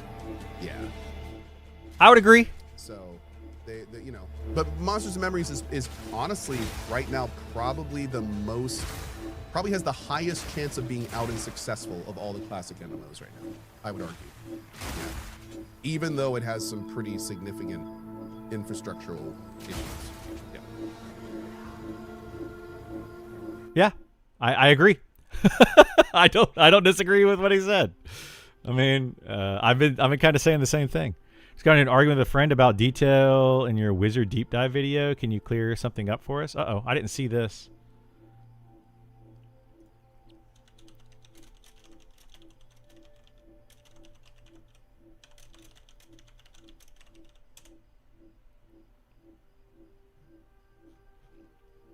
Whoopsies.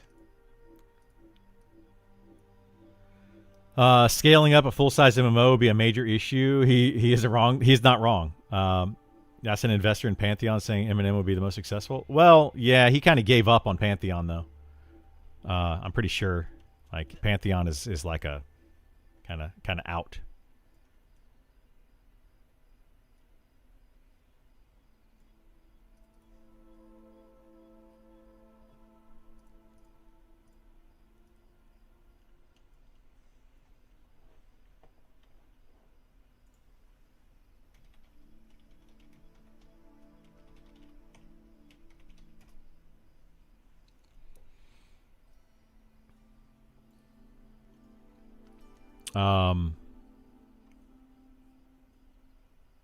Well, it is 2 o'clock. I mean, I want to keep streaming today, guys. I really, really, really do. There's a lot that I want to do in this game. But unfortunately, I also have to make money. So I'm probably going to head out here momentarily. Go do some driving. Make a little bit of moolah. And, yeah. What do I do for work besides this? So when I need a little extra money, I do rideshare. Uber and Lyft rideshare. Your landscaping gardener, IRL? Nice. That's fun. If you find something you enjoy doing. But yeah, I do rideshare on the weekends here where I live, where it's a very touristy town. I live near Charleston, South Carolina. We get a lot of tourists. So on Fridays and Saturday nights, you can actually make decent money. And I use that for things like paying rent. You know? The bills that you have to pay. Yeah, you can make some really good money on Fridays and Saturdays. I don't do it any other days because it's just not worth the time. I kind of focus on this Monday through Friday or in the mornings. And then on some weekends, Friday, Saturday, I'll do that and make a little bit of money. I love to stream every day, but I just don't make money doing it. You don't make any money streaming or content creation. Like, you have to get a decent audience. I make a very, very little from content creation right now. So my little bit that I make from streaming and YouTube videos, plus the little bit that I make from rideshare stuff, covers my bills, and that's it. Like, I don't really get a lot of extra money. So if I want extra money, I have to do more stuff. I gotta figure something else out. But you know, it is what it is. Brother's been doing Uber Eats and such in Green Bay. He makes 300, 400 profit, 6 to 7 hours. That's pretty good. Yeah, 300 or 400 in 6 or 7 hours is pretty solid. Yeah, you just got to find like a busy area. It's a busy season for landscaping, so streaming would be a big loss. Yeah, huge loss. But he does have to carry a gun. Now he's gotten robbed twice. Yikes. Yeah, I fortunately, knock on wood, I have not had any bad situations like that yet. But yeah, I feel for people that are in those situations, for sure. But that's the reason I'm wearing my collared shirt today. I usually don't wear collared shirts, so yeah. You can stream the landscaping or YouTube it. You could, yeah. I mean, people do that. There's actually a streamer. What was his name? Anyway, there's a streamer that started out. He was streaming Fortnite a long time ago, and I became friends with him. And he started streaming his. He's a farmer, like he just does farm stuff. He started streaming and talking about a lot of that, and you know, he doesn't do super well with it, but some people are interested in that kind of stuff. So you never know. Like, you could stream almost anything these days, and somebody might watch it. Somebody.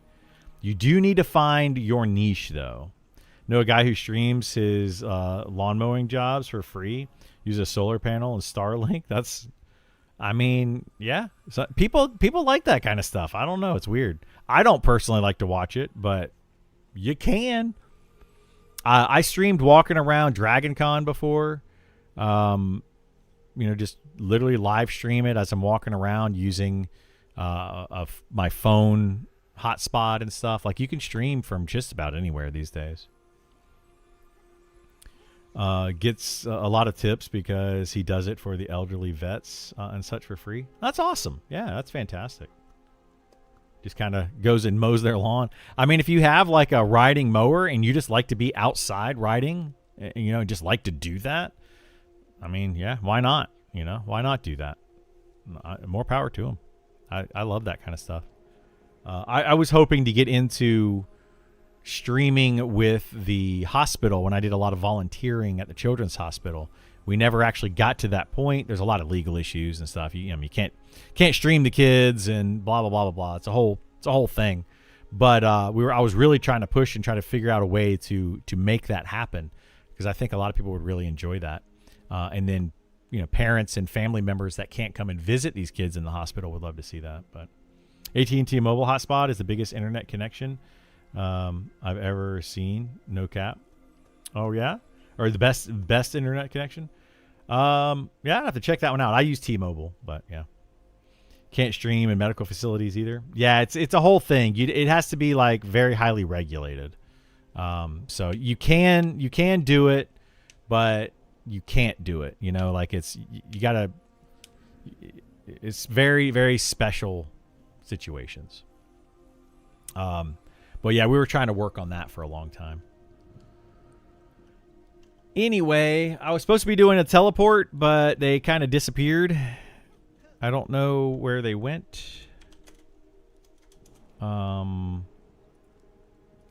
So yeah. But let me jump off of here. I'm going to go do a recap of Sean's stream. There's not a whole lot to recap there. He didn't really say a lot today, but he did stream for like 3 hours. And then I'm going to go and probably grab some lunch and then drive until about midnight or 1 or 2 o'clock in the morning. So that's going to be my day for the rest of today. I will be back on here tomorrow morning since we did hit level 60. I'm going to think tonight while I'm driving around. I'll think of things that I want to do. I have a couple quests that I want to show off. So we'll probably do that. I do want to level up my my trade skills, my alchemy, so we'll probably work on that some.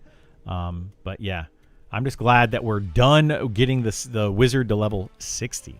So anyway, thank you so much for being here. Do appreciate it. It's been fun. It's been awesome. And hopefully I see you all next time. Bye.